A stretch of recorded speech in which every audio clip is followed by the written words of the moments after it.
खबरें ऐसी उल्टी सीधी आनी शुरू होती हैं तो व्हाट्सएप और हम बैठ के शाम को गप्पे लगाते रहते हैं, गुजारा अपना चलाते रहते हैं। लेकिन ओवरसीज पाकिस्तानीज बाहर बैठे जब वो खबरें सुनते हैं तो वो बहुत ज़्यादा परेशानी का उनके लिए बायस होती हैं। ये उनका मुल्क के साथ एक अपनी मोहब्बत का, एक अपने रिश्ते का इजहार होता है। सो मैं आप सबको पाकिस्तान में अपने घर में वेलकम करता हूँ। काश मैं टाइम पे आया होता और आपकी बातें सुन के कोई मुनासिब बात कर पाता। वैसे भी मैंने क्या करनी थी, बहुत सारे पढ़े लिखे लोग और लॉ नोइंग पर्सन्स यहाँ मौजूद हैं। हर दौर में, हर हुकूमत में ओवरसीज पाकिस्तानीज के मसाइल के हवाले से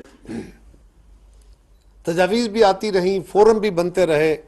कई सारे इदारे मुख्तलिफ हुकूमतों में तश्कील पाए, जिनमें से अक्सर इदारों ने या अक्सर फोरम्स ने ओवरसीज पाकिस्तानीज के मसाइल के हल की तरफ कोशिश की। मैं ज़रा थोड़ा सा इसको मुख्तलिफ तनाज़र में गुजारिश करूँगा। आपके बेसिक मसाइल जब होते हैं उसका जिक्र हम वो करते हैं जो आपको पाकिस्तान में आके जिन मसाइल का सामना करना पड़ता है, या आपके वो मसाइल जो पाकिस्तान में आपकी अदम मौजूदगी की वजह से पैदा होते हैं। वो मसाइल ये जब आप यहाँ आते हैं तो आपको जो मसाइल पैदा होते हैं या आपके जो हकूक़ हैं वो डिनाय होते हैं। ये याद रखिए कि आपके हकूक़ या आपके राइट्स आपको उसी वक्त प्रॉपर मिल सकेंगे जब पाकिस्तान के अंदर बसने वालों को पूरे हकूक़ मिलेंगे। ये नहीं हो सकता कि किसी मुआशरे में आप आइलैंड तश्कील दे लें कि जनाब ये ओवरसीज है, इसके राइट मिलने चाहिए, जो साफ़ी है इसके राइट मिलने चाहिए, ये लॉयर है इसके राइट मिलने चाहिए। बहुत सारे व्हाट्सएप पे बैठे हम बड़ा अरसा इस पर काम करते रहे, जर्नलिस्ट प्रोटेक्शन के ऊपर काम करते रहे। पिछले दिनों एक बार में मुझे मौका मिला Sukkur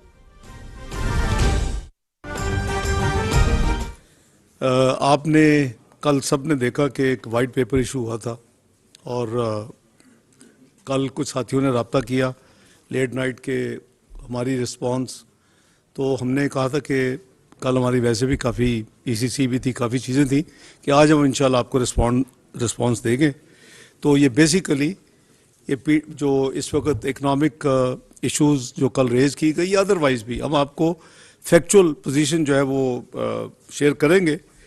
overall I would say कि पीटीआई जो प्रेजेंटेशन थी वो सिलेक्टिव थी, मिस रिप्रेजेंटेड थी और इकोनॉमिक इंडिकेटर जो थे वो मिसलीडिंग थे जो उन्होंने नंबर दिए। मैं आपको अभी सारी चीज़ें आपके साथ शेयर करूंगा। कंपैरिजन जो थे वो फैक्चुअली कई जगह पे इनकरेक्ट थे और डिवॉइड ऑफ इकोनॉमिक कॉन्टेक्स्ट थे। तीसरी जो हमारी ऑब्जर्वेशन थी वो इकोनॉमिक सिचुएशन सिंस अप्रैल 2022 वो स्ट्रांगली इन्फ्लुएंस्ड है कि जो एक लेगेसी नई गवर्नमेंट को मिली कि मिला क्या पीडीएम की गवर्नमेंट को, और आप उसी के साथ that will be denominator for comparison. तो वो उस कॉन्टेक्स्ट को उन्होंने नहीं देखा। इसी तरह इसने इग्नोर किया कि जो इंटरनेशनल इकोनॉमिक सिचुएशन है जो कि कमोडिटी सुपर साइकिल की वजह से, फिर रशिया यूक्रेन वॉर की वजह से, और इसी तरह एक बिगेस्ट जो हमारी आई है कैटास्ट्रफी सैलाब की सूरत में, उसका अपना एक इम्पैक्ट है। तो उसको भी जाहिर है कि जब आपने एक फेयर एनालिसिस कंपैरिजन करना है तो उसका भी इम्पैक्ट आपको मद्देनज़र रखना होगा।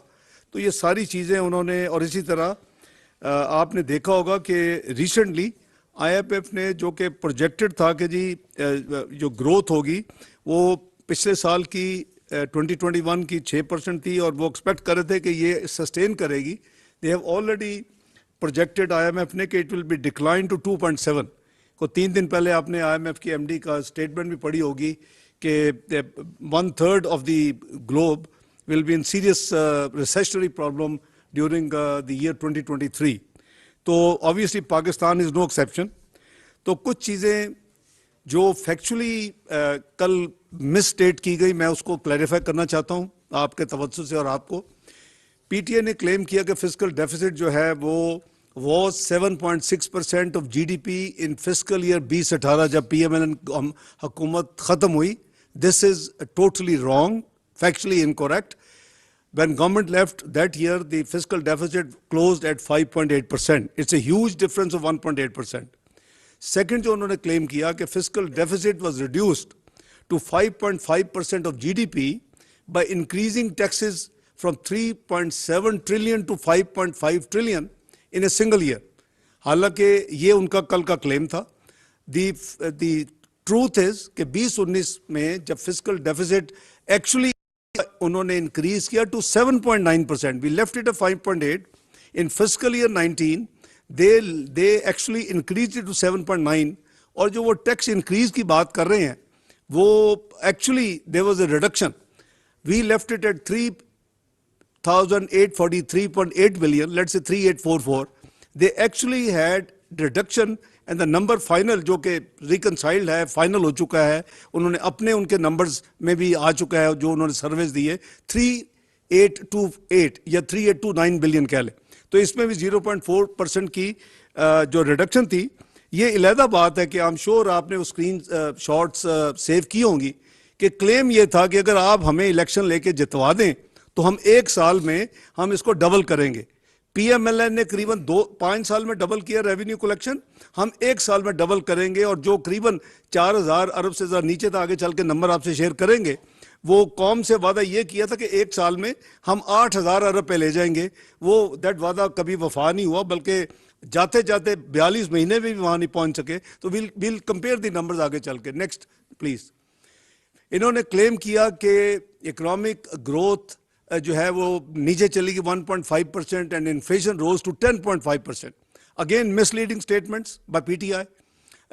लेट्स गो थ्रू नंबर्स क्या थे। द इकोनॉमिक ग्रोथ जो थी वो 6.1% थी इन फिस्कल ईयर 2018। अगर आपको याद हो, फिर अपना प्लानिंग मिनिस्टर साहब बैठे हैं, ये हमारा जो प्रोविजनल फिगर था वो 5.8 था और इन्होंने आते ही उसको सबसे पहले आवाम को गुमराह करने के लिए इन्होंने रिवाइज करके कहा जी वो 5.3 था, 5.3। उसके बाद इन्होंने कुछ अरसे के बाद उसको आहिस्ता आहिस्ता रिवाइज किया और करते करते ये खुद 6.1% पे। हमारा यकीन था कि इट विल क्रॉस 6%, क्योंकि वो आपको पता है कि पहले प्रोविजनल होता है, फिर रिवाइज होता है, फिर फाइनल होता है। तो वो नंबर जो था हमारा 6.1 अब इन्होंने अपने हाथों से किया अगले 2 सालों में, लेकिन इनिशियली कौम को मिसलीड करने के लिए उसमें नंबर गलत दिया। और इनका जो अपनी ग्रोथ थी वो अपना फिस्कल ईयर 19 में इट डिक्लाइन टू 3.12%। और उसके बाद आपको पता है कि सेकेंड ईयर में तो इट वाज नेगेटिव।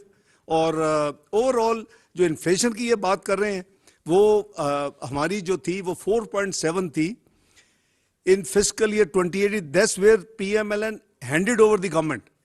और ये इंक्रीज होके ये 6.8% पे गई फिस्कल ईयर 2019 में। और अगर ओल्ड बेस, अगर आपको याद हो, इन्होंने एक अकाउंटिंग को रीबेस किया था, अकाउंट्स रीबेस किए थे, नेशनल अकाउंट्स, उसकी वजह से ये 7.3 होनी चाहिए थी अगर पुराने नंबर्स होते, तो इन्होंने रीबेस करके वो 6.8 पे ले गए चले। लेकिन इन आइदर केस कोई परफॉर्मेंस नहीं है उसमें, यानी तबाही की और नेगेटिव उनकी परफॉर्मेंस थी। इन्होंने ये भी किया कि जी पीटीआई ने 20 से 18 में डिस्काउंट रेट जो था वो 325 बेसिस पॉइंट्स जो है इंक्रीज किया। पीटीआई गवर्नमेंट ने जब चार्ज लिया तो पॉलिसी रेट जो था वो 7.5 था, जब पीएमएलएन ने छोड़ा तो ये 6.5% था। ये जब मियां नवाज शरीफ ने छोड़ा उस वक्त ये 5.5% था। आई एम टॉकिंग जून 2017। जब शाहिद काका नवाजी साहब ने अपना टेन्योर हैंड ओवर किया तो इट वाज 6.5%। और जब केयर टेकर ने हैंड ओवर किया, बीइंग फेयर टू पीटीआई, मैं ये भी कह सकता 6.5 है, लेकिन उन्होंने जो केयर टेकर गवर्नमेंट थी उसने 7.5 को किया। ये 7.5 को 13.25 पे ये जुलाई 19 तक, और इसकी इंक्रीज 325 बेसिस पॉइंट्स नहीं थी, ये करीबन 5.75% या 575 बेसिस पॉइंट्स की इंक्रीज थी। तो इसलिए इनकी ये स्टेटमेंट भी जो है वो सही नहीं है। अगली स्लाइड पे चले भाई। ये इन्होंने मुख्तलिफ कल कुछ चीज़ों का कहा है कि जी क्लेम जो स्टेटमेंट थी कि PDM came into power and prices of atta, electricity, petroleum, eatables, tomato, ghee, lentils are all have increase 100 से 200%। हाँ, ये इन पे जरूर अप्लाई करती है। इफ यू कंपेयर उस पे आते हैं बाद में 2018 टू 2022, देन यू सी कि कितनी तबाही हुई। दवाइयों की कीमतें 300 से 500% बढ़ी। कोई ऐसी ईटेबल चीज़ नहीं थी जिसकी दुगनी ना हुई हो। इन पे तो अप्लाई करता है, लेकिन हमने आपको, इस हुकूमत ने जो एंड ऑफ मार्च से टेक ओवर किया और एंड ऑफ दिसंबर तक, मैंने ये नंबर्स ले लिए, आप खुद भी चेक कर सकते हैं। वीट की कीमत में इस करीबन 8 महीने में 33% इजाफा है, कुकिंग ऑयल में 21% है, जो दाल है मसूर की 19.5%, मार्च की दाल 35.8, ग्राम जो है 36.8, जो टमाटर हैं 13.7%, पेट्रोल 47, वो भी कर्टसी जो पीडीएम मान गए थे और नहीं किया, फिर हमने आगे उसमें बाद में आते हैं। Electricity obviously went up to 50 units, only 0.5%, और वेजिटेबल्स घी जो है 14.9%। नंबर्स ये हैं, यू कैन इंडिपेंडेंटली चेक, लेकिन उन्होंने कहाँ से नंबर 100 से 200% का कहा है? It is sweeping statement which is actually and factually incorrect. ये भी कहा कि हमने जी 5.5 मिलियन जॉब्स क्रिएट की हैं। Now this is again not correct.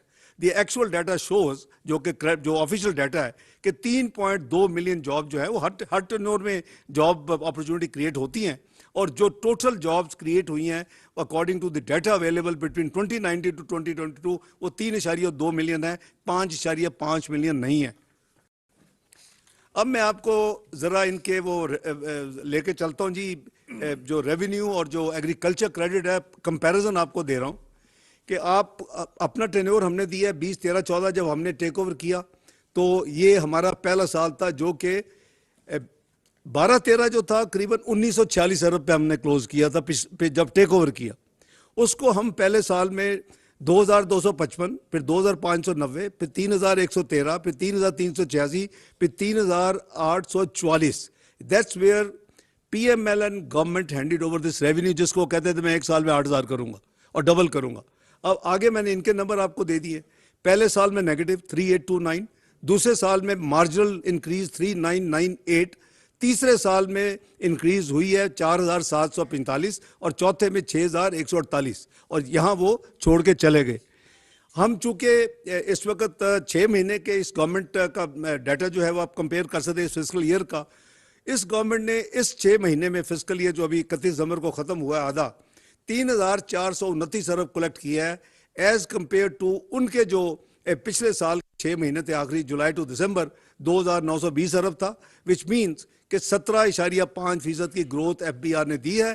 The overall target जो है वो हमारा इंशाअल्लाह फिस्कल ईयर 2023 का जो है 30 जून 2023 तक, वो इस साल का 7440 अरब है।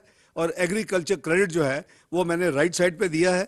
ये हमने जब टेक ओवर किया तो ये हार्डली एनीथिंग था, लेकिन पहले साल में 351, फिर 515, फिर 598, फिर 740, फिर 972, फिर 11, जो हमने 972 पे छोड़ा। इन्होंने उसको इंक्रीज करके 1419 पे लेके गए आखिरी साल तक। हमने अभी 400 बिलियन की उसमें इंक्रीज आके अनाउंस किए इस फिस्कल ईयर में। फ्रॉम 1419 इंशाल्लाह विल टेक इट टू 1819 अपना बिलियन रुपीज इंशाल्लाह, which is 1.819 trillion, with an increase of 400 billion in this fiscal year of this government. तो अगर आप इनका सिर्फ 6 महीने का डाटा लेना चाहें तो मैंने पेश कर दिया है कि इनके जुलाई नवंबर लास्ट ईयर 5 महीने का ऑफिशियल डाटा अवेलेबल है, 6 का भी अवेलेबल नहीं है। वो है इनका था 488 बिलियन और हमारा है 664, इसमें भी 36% का इजाफा हुआ है। नेक्स्ट, ये आपको FBR revenue as a percentage of GDP दिखा रहे हैं। ये बाय द वे ये रीबेसिंग का शिकार हुई है। ये भी हमारा डबल डिजिट था, इफ यू रिकॉल, तो हमारा डबल डिजिट था जब हमने छोड़ा है, लेकिन चूंकि रीबेस होके इन्होंने जीडीपी ऊपर ले गए हैं तो obviously percentage would come down, लेकिन उसको उसी बेसिस पे कंपेयर कर लेते हैं। हमने 9% पे नए जो बेस है अकाउंटिंग बेस के बेसिस पे भी 9% पे लिया और करीबन 1% ऑफ द जीडीपी इंक्रीज की 9.8। ये उसको पहले साल में 8.7 पे ले गए, इसके अपने नंबर्स हैं रीबेसिंग के बाद। दूसरे में 8.4, तीसरे में 8.5 और जाते जाते जो आखिरी साल था 9.2। They still couldn't match our even percentage to revenue collection percentage to GDP. इसी तरह जैसे मैंने आपको एग्रीकल्चर का मैंने आपको नंबर ऑलरेडी दे दिया है। अगली स्लाइड बेटा। ये है जी ट्रेड डेफिसिट, क्योंकि obviously it is a serious problem, it is the main component in the your current account deficit. तो इसको जब हमने 16.6 बिलियन जब हमारा पहला साल था, तो हमने इसको ट्रेड डेफिसिट छोड़ा 30.9 बिलियन पे, एक्सपोर्ट माइनस इंपोर्ट। इन्होंने उसी 30 बिलियन को 39.6 बिलियन पे अपने आखिरी साल में छोड़ा, विच मीन्स ऑलमोस्ट आप कह लें कि 9 बिलियन के करीब उसमें डॉलर, 9 बिलियन डॉलर के करीब करके ट्रेड बैलेंस इनको छोड़ा।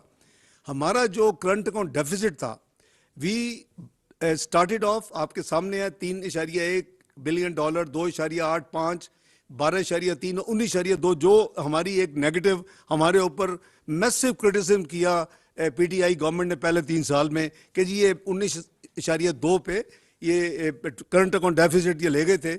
मैं नंबर को मानता हूं, लेकिन अब इन्होंने जाते जाते ये भी 17.3 बिलियन के ऊपर छोड़ के गए।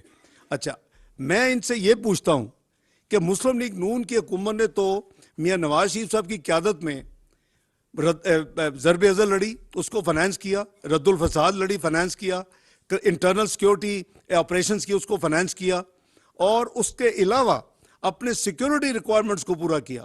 और ऑन टॉप ऑफ एवरीथिंग जो कौम और आवाम की प्रॉब्लम थी, लोड शेडिंग, 18 घंटे शहरों में और 20 से 21 घंटे देहातों में, उसको खत्म किया। वो फ्री तो नहीं होती।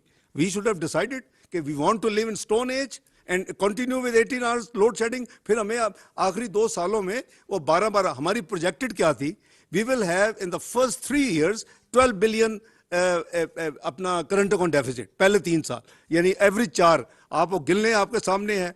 पहले तो 11 बिलियन पे हमने पहले 3 साल खत्म की, 3.1, 2.85, हमारा 12 बिलियन का एस्टिमेट था कि we will do 12 billion in 3 years, average of 4 billion per annum.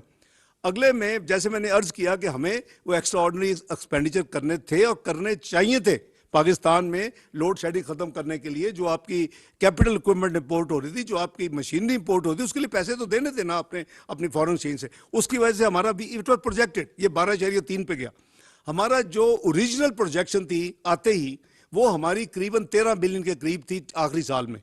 लेकिन जैसे मैंने अर्ज किया कि ड्यू टू ये ऑल सिक्योरिटी ऑपरेशंस और हमारी जो डेवलपमेंट नीड्स थी एक्सटर्नल पोर्शन, उसकी वजह से फिर ये एक अनप्रेसिडेंटेड हुआ। लेकिन ये एक छोटा सा क्रेडिट वो लिया करते थे कि जी इन्होंने इतना कर दिया, मैंने इतना किया, लेकिन वो भी उसको बिल्कुल वॉश ऑफ करके गए हैं और 17.3 पे किया। What we are doing now, हम अब कोशिश कर रहे हैं कि इस करंट अकाउंट डेफिसिट, देखिए हमारा मुल्क जो है वो, हमारी मेन प्रॉब्लम 2 है, आगे चल के देखेंगे। ट्विन डेफिसिट कंट्री हम, बजट फिजिकल डेफिसिट भी है और करंट अकाउंट डेफिसिट भी है।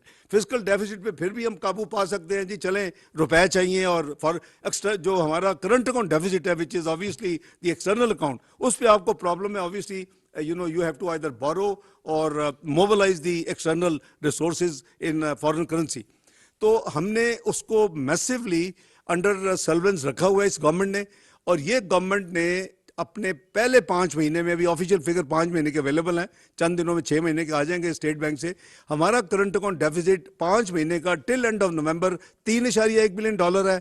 इनका डबल से भी ज्यादा था, 7.2 बिलियन। इसमें ऑलमोस्ट 57% की रिडक्शन हुई है ना, which is a good sign, क्योंकि उतनी आपकी जो है रिक्वायरमेंट कम होगी। जो 9-10 बिलियन की बात हो रही थी कि इस साल करंट अकाउंट डेफिसिट होगा in the beginning of the year, that is well under control. And मुझे उम्मीद है कि इंशाल्लाह कुछ 7-7.5 बिलियन में शायद हम इस साल को क्लोज कर सकेंगे। तो ये मैंने जैसे अर्ज किया कि हमारा जो आखिरी साल था, जो कि एक मेन क्रिटिसिज्म होता था और मेन क्रेडिट लिया करते थे, वो ये था जी ये करंट अकाउंट डेफिसिट जो है वो आसमान पे छोड़ के चले गए, और मैं तो उसको हम मैनेज कर रहे हैं। और एक तो खुद भी वो उसी तरह छोड़ के गए हैं।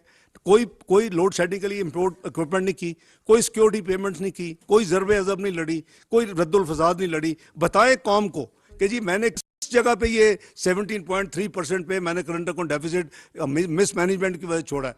आगे चलें जी। या सही कह रहे हैं प्लानिंग मिनिस्टर साहब, कह रहे हैं कंज्यूमरिज्म। तो ये है जी आपका एक्सपोर्ट्स और इंपोर्ट्स के नंबर्स भी मैंने आपको पेश कर दिए हैं। ये भी मिस स्टेटमेंट की जा रही है कि जी हमारे ज़माने में बहुत ज़्यादा जो है वो फोकस यानी नेग्लिजेंस थे, हमने एक्सपोर्ट्स को बढ़ाने की तरफ। ये ऐसी बात नहीं है, मैं भी एक्सप्लेन करता हूँ, पहले नंबर्स देख लेते हैं। We started off in the first year 25 $1 billion के ऊपर, आपके सामने नंबर है, and we ended up 24.8 billion. ये सेकंड एंड ओनली क्रिटिसिज्म जो हमारे खिलाफ होता रहा है कि जी एक्सपोर्ट्स नहीं बढ़ाए। ओके, रीजन बाद में देख लेते हैं। तो इसमें $300 मिलियन का सिर्फ फर्क हुआ है। और जब आप 24.8 को कंपेयर करेंगे अगले आने वाले 3 साल से, तो पहले साल में तो इनकी भी 500 मिलियन डिप हुई, 24.3 बिलियन। उससे अगले साल मजीद डिप हुई 22.5 मिलियन और बिलियन, और उसके बाद तीसरे साल में ये 25.6 पे रफली ये हमारे करीब करीब आए, और चौथे साल में ये 32.5 बिलियन का नंबर है। लेकिन ये काइंडली जरा गौर जरूर करें, इसकी मेन वजह यह है कि 400 billion rupees was given as turf financing at 1%, and industry also added up 400-500 billion.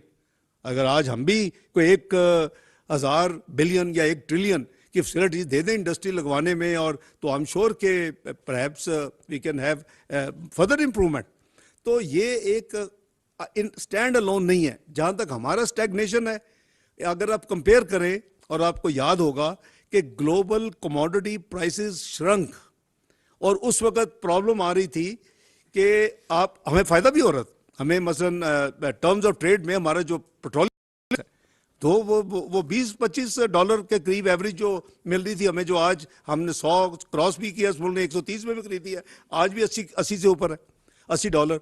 तो हमारा वो जो पीरियड था उसमें बेसिक जो रीजन थी ऊपर ना जाने की, वो टर्म्स ऑफ ट्रेड थी, which while were not helping us in increasing exports. Quantity ज्यादा थी, आप क्वांटिटीज निकालें 2017-18 की, हमारे आखिरी साल की, और 2013-14 की जो, तो यू वुड फाइंड कि क्वांटिटी ज्यादा है, लेकिन जो उसकी यूनिट प्राइस है वो कम होने की वजह से हम करीबन वहीं खड़े हैं। आपको याद होगा कि हमने 10 जनवरी 2017 को IMF प्रोग्राम में, obviously you are not supposed to give any subsidy और एनी, अच्छा मैं उसको सब्सिडी नहीं कहता। आपको याद होगा हमने 3 महीने, सितंबर 2016 में IMF खत्म हुआ, हमने अक्टूबर नवंबर दिसंबर में पाकिस्तान की तमाम एक्सपोर्ट इंडस्ट्री को एंगेज किया। वी डिड वर्किंग के उनके जो एक्सपोर्ट आइटम्स हैं उसमें कितना गवर्नमेंट टैक्सेस शामिल हैं, उनकी जो इनपुट्स हैं, तो वो किसी के ₹9.5 थी, किसी की 10 थी, किसी की ₹11 पर डॉलर कैलकुलेट होती थी। आई एम श्योर आपको याद होगा वो। और 10 जनवरी 2017 को मियां नवाज साहब ने हमारी कैबिनेट मीटिंग में तमाम पाकिस्तान की एक्सपोर्ट एसोसिएशन के हेड्स को बुलाया, मैं उनके साथ था, और उस पर हमने 180 बिलियन रुपीस का एक्सपोर्ट पैकेज दिया। और उनको हमने कहा जी, उन्होंने कहा जी हमें पहले कैप्चर करनी है मार्केट, हालात बहुत ख़राब रहे हैं, और वो हमें आप 5-6 महीने दे, 1 जुलाई से आप हमें, अगर हम मिनिमम 10% इंक्रीज नहीं देंगे तो आप हमें ये रिबेट ना दे। मैं रिबेट नहीं कह रहा, उसका एक्चुअली हक है, ड्यूटी ड्रॉबैक। सारी दुनिया में एक्सपोर्ट के जो इनपुट्स होते हैं उसमें ड्यूटी वापस होती है या टैक्स वापस होता है, जो भी गवर्नमेंट ड्यूज है। तो उस 180 बिलियन ने, जो कि फिर शायद खाकान अब्बासी साहब आया अगस्त में, और मैं अभी दोबारा फाइनेंस मिनिस्टर ओथ लिया, तो 6 बिलियन और ऐड हुआ।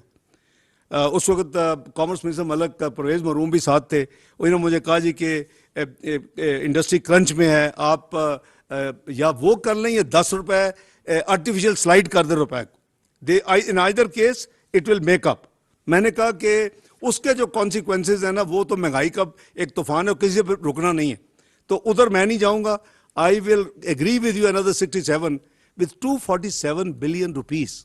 You had 12.7% export growth in 2017-18. अगर उसी मॉडल पे चलते तो आप उसके साथ 16 साल गुजार सकते थे without creating havoc in Pakistan in terms of महंगाई, जो कि ना इनका तजर्बा था, ना सोच थी, ना कोई अंडरस्टैंडिंग थी, और जो आगे खुला छोड़ दिया रुपए को। सो मैं उसको कहता हूँ मदर ऑफ इकोनॉमिक ईवल्स, और उसने जो तबाही की है वो हम सबके सामने है। और वो और फिर इंटरेस्ट रेट आपस में वो उसका चोली दामन का साथ है, वो आगे जाता है, फिर इंटरेस्ट रेट बढ़ाते हैं, वो और आगे जाता है, फिर ये साइकिल चलता रहता है। बीच साइकिल जो है अनफॉर्चुनेटली दैट वाज ऑन। तो दूसरी तरफ मैंने आपके इंपोर्ट्स के नंबर्स भी दे दिए हैं कि हमारी जो एक्सपोर्ट्स है वो करीबन 12.3 बिलियन से 12.1 बिलियन है, which is 5 months figure officially available from State Bank. इसमें 2% की कमी आई है, मैं जो सामने आपको नंबर दे रहा हूँ। But at the same time हमारी जो इंपोर्ट्स है वो भी आप देख रहे हैं कि उसमें करीबन 16.2% की कमी आई है, फ्रॉम 29.7 बिलियन टू 24.9 बिलियन। ये आपके करंट अकाउंट डेफिसिट की इंप्रूवमेंट में रिफ्लेक्ट हो रहा है ऑलरेडी, जो कि करीबन 57% नीचे चली गई। तो इसकी, जैसे मैंने अर्ज किया कि इसकी commodity super cycle, value effect of overall the volume effect, mass valuation, unlimited तो नहीं थी, वो 400 बिलियन number is available at 1%। Obviously there is a fiscal cost of giving any such relief. तो ये करने के बावजूद भी जो हमारे नंबर्स हैं वो हमारे सामने हैं। जी अगली स्लाइड बेटा। ये जी जीडीपी ग्रोथ की बात हो रही है, जो उन्होंने कहा जी कि हमने बड़ी इंप्रूवमेंट की है, वो किया, ये किया, दिस इज नॉट ट्रू। जो जीडीपी ग्रोथ है वो एवरेज जो है, हमने 4.05 से शुरू करके 6.1% पे ख़त्म की। मैं आपको नंबर्स भी दे देता हूँ। हमारी जो जीडीपी ग्रोथ थी वो इन टर्म्स ऑफ डॉलर्स, वो 244 बिलियन से शुरू होके वो करीबन 356 बिलियन पे हमने आखिरी साल क्लोज किया था। और जो एवरेज हमारी जीडीपी ग्रोथ है वो हमारी 4.05, उसके बाद 4.06, 4.56, 4.61 और फिर 6.1। इफ़ यू टेक एवरेज तो हमारी 5 साल की एवरेज ग्रोथ है 4.7%। इनकी अपने जो इनके 4 साल की ग्रोथ एवरेज है 3.5% एवरेज एनुअल ग्रोथ। तो पता नहीं किस चीज़ का क्लेम कर रहे हैं, मेरी समझ से बाहर है। आप जीडीपी की इंक्रीज मैंने अर्ज कर दिया है, मैंने आपको डॉलर्स नंबर अभी बताया है कि वो कितने थे, 244 से 356। तो हमारे 112 बिलियन डॉलर हमने जीडीपी में उसमें इजाफा किया इन डॉलर टर्म्स। और इन्होंने अपने पूरे टेन्योर में सिर्फ 61 बिलियन का इजाफा किया, और वो भी रीबेसिंग के बाद। तो एक at one point if you recall, जिस सेकंड ईयर में जब इनका नेगेटिव जीडीपी गई थी, पहले इनका 0.439%, फिर 1% पे ये चले गए रिवाइज करके नेगेटिव 1%। उस साल अच्छी खासी को 50 बिलियन का रिडक्शन कर दी थी जीडीपी के साइज में, और उसके बाद फिर रीबेसिंग हुई, बहुत चीज़ें हुई।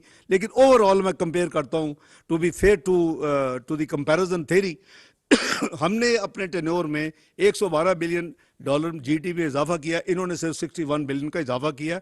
तो आप परसेंटेज ले लें ग्रोथ की, आप जीडीपी की इंक्रीज इन रियल नंबर्स में ले लें, both are there. Per capita income भी देख लें।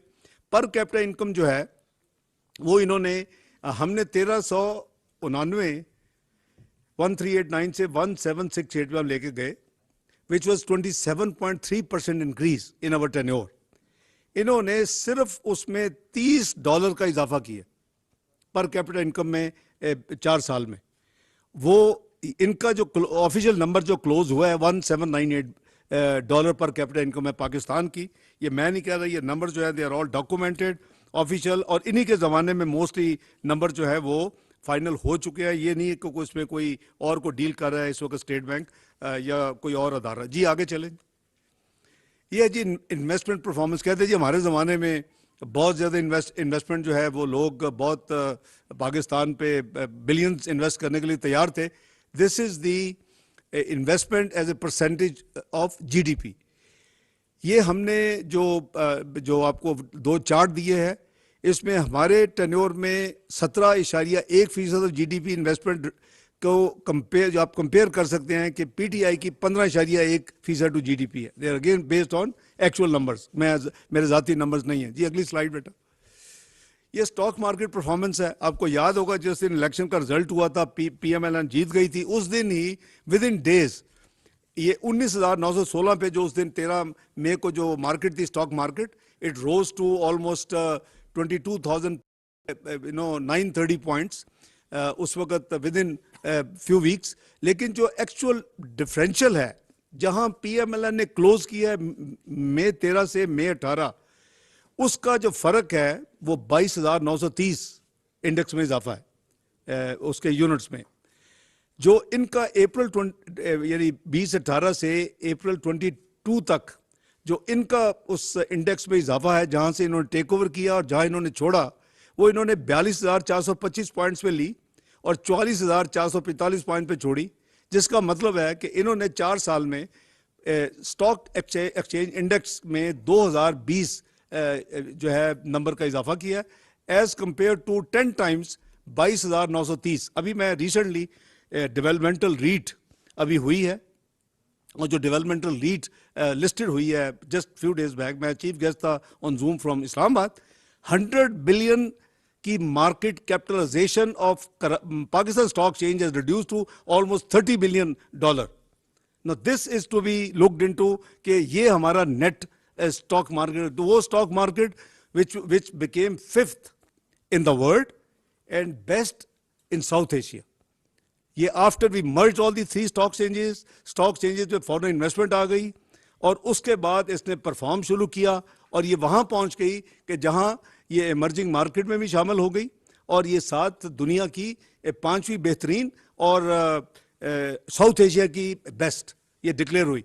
आपके सामने ये सारी जो परफॉर्मेंस है वो आपके सामने है, आप खुद कंपेयर करें। और जो मार्केट कैपिटलाइजेशन है ये मैं नहीं कोट कर रहा, ये स्टॉक एक्सचेंज के जो उस वक्त उनके ऑफिस बेयरर्स थे, चेयरमैन थी, उनके प्रेसिडेंट थे, ये वो कोट कर रहे थे फिगर्स कि जी $100 बिलियन से the capitalization of Pakistan stock exchange has come down to almost $30 billion. तो इट्स ए ह्यूज erosion। आगे चले बेटा, ये अनएम्प्लॉयमेंट का नंबर है, चूंकि उन्होंने कहा कि जी हमने 5.5 मिलियन जॉब्स क्रिएट किया, मैंने आपको डिटेल दे दी है, 3.2 हुई हैं। जो अनएम्प्लॉयमेंट रेट है, जो ऑफिशियल नंबर्स जो रिलीज होते हैं, हमारा पहला साल 6 था, फिर 5.9%, फिर 5.8, इनका पहला साल 6.9, और जो लेटेस्ट नंबर अवेलेबल है ऑफिशियल वो 6.3 है। तो वो भी उनका क्लेम जो है वो अनफॉर्चुनेटली दुरुस्त नहीं है। आगे चलो बेटा, ये इन्फ्लेशन जो है, महंगाई की जो CPI है, कंज्यूमर प्राइस इंडेक्स, उसकी एवरेज मैं आपको दिखा रहा हूँ कि हमारे टेन्योर में 5 साल में जब हमने शुरू किया था, ये करीबन पहले 14-15 महीने में ये 8.6% के करीब पहुंची थी, और ये लोएस्ट जो है हमारे सेकंड लास्ट ईयर में 2.9%।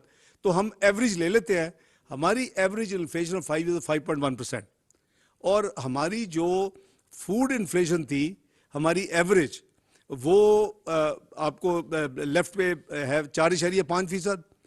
इनकी एवरेज CPI वाज 9.7%, और इनकी average food inflation is 11%। So there all official statistics, you can check, confirm. और हमारे ज़माने में ये जो फूड थी वो 2.1 पे मिनिमम पे चली गई थी। अगर आपको याद हो, जो हमारा 2017 का I would call probably best year था, जबकि मियाँ साहब चंद दिनों के बाद फिर डिस्क्वालीफाई हुए, वो जो पॉइंट था, we had the lowest inflation करीबन 4.6, we had lowest food inflation 2.1, we had lowest policy rate 5.5, we had lowest export refinance of Pakistan की हिस्ट्री में 3%, long trade term facility 3%. I mean, you best stock market in the South Asia, most stable currency in South Asia. I mean, yeah, all these things are music to the ears of the Western world. वो मैं आपको कुछ चीज़ें याद कराऊंगा कि वो क्या कहती थी दुनिया उस वक्त, लेकिन हमारी बदकिस्मती है, that's where we have reached. आगे चलें जी। ये ग्लोबल करेंसी चूंकि इस वक्त बहुत अंडर डिस्कशन है कि जी इस हुकूमत में आके वो रुका नहीं बल्कि ये स्लाइड करता जा रहा है, उसमें कुछ हकीकत जो है आपको बयान करनी ज़रूरी है कि इस जो करंट पीरियड है अप्रैल टू एंड दिसंबर, इसमें जो स्ट्रेंथ हुई है डॉलर की, जो फेडरल रिजर्व ने इंटरेस्ट रेट्स इंक्रीज की है, जो डिमांड डॉलर में दुनिया में बढ़ी है, उसकी वजह से जो मुख्तलिफ नॉन करेंसीज हैं, टर्की ने 4.6% डिप्रिशिएट हुई है उसकी करेंसी, यूरो खुद 11.1 है, यूके के sterling 28.6%, Chinese 11.1%, Bangladesh 13.2 and Pakistan 31.3। So they are hard facts. लेकिन इसमें स्पेकुलेशन भी है, इसमें हवाला भी है, इसमें हुंडी भी है, इसमें पाकिस्तान की हार्ड अर्न फॉरेन एक्सचेंज जो है वो नेबरिंग कंट्री में स्मगलिंग भी है, जहाँ वीट स्मगल हो रही है, जहाँ फर्टिलाइजर स्मगल हो रहा है, जिसको हम इंपोर्ट कर रहे हैं with our valuable foreign exchange. वो अनफॉर्चुनेट है, but the law enforcing agencies already are operative, customs, FIA, back by intelligence reports काफ़ी ऑपरेशन हो रहे हैं, ये कंटिन्यू रहेंगे जब तक ये स्मगलर्स का जो है माफिया, इसका हम नेटवर्क नहीं तोड़ेंगे। जी आगे चले। ये टैक्स रेवेन्यू और इंपोर्ट परफॉर्मेंस की एक कंपैरिजन है। एज FBR रेवेन्यू जो है as a percentage of GDP, तो ये 9 पे टेक ओवर किया, 9.8 पे छोड़ा इन्होंने। पहले साल 8.7 पे लेके 1.1% कमी करके फिर आगे जाते 9.2 पे छोड़ा।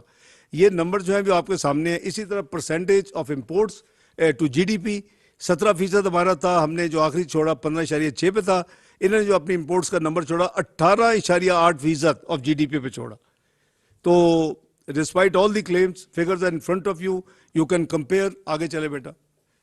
ये हमारा twin deficit, as I said के Pakistan has this serious chronic problem, we have to overcome this. अल्लाह करे हम जल्दी इस भंवर से निकले। This is 75 years history of Pakistan, almost barring few exception.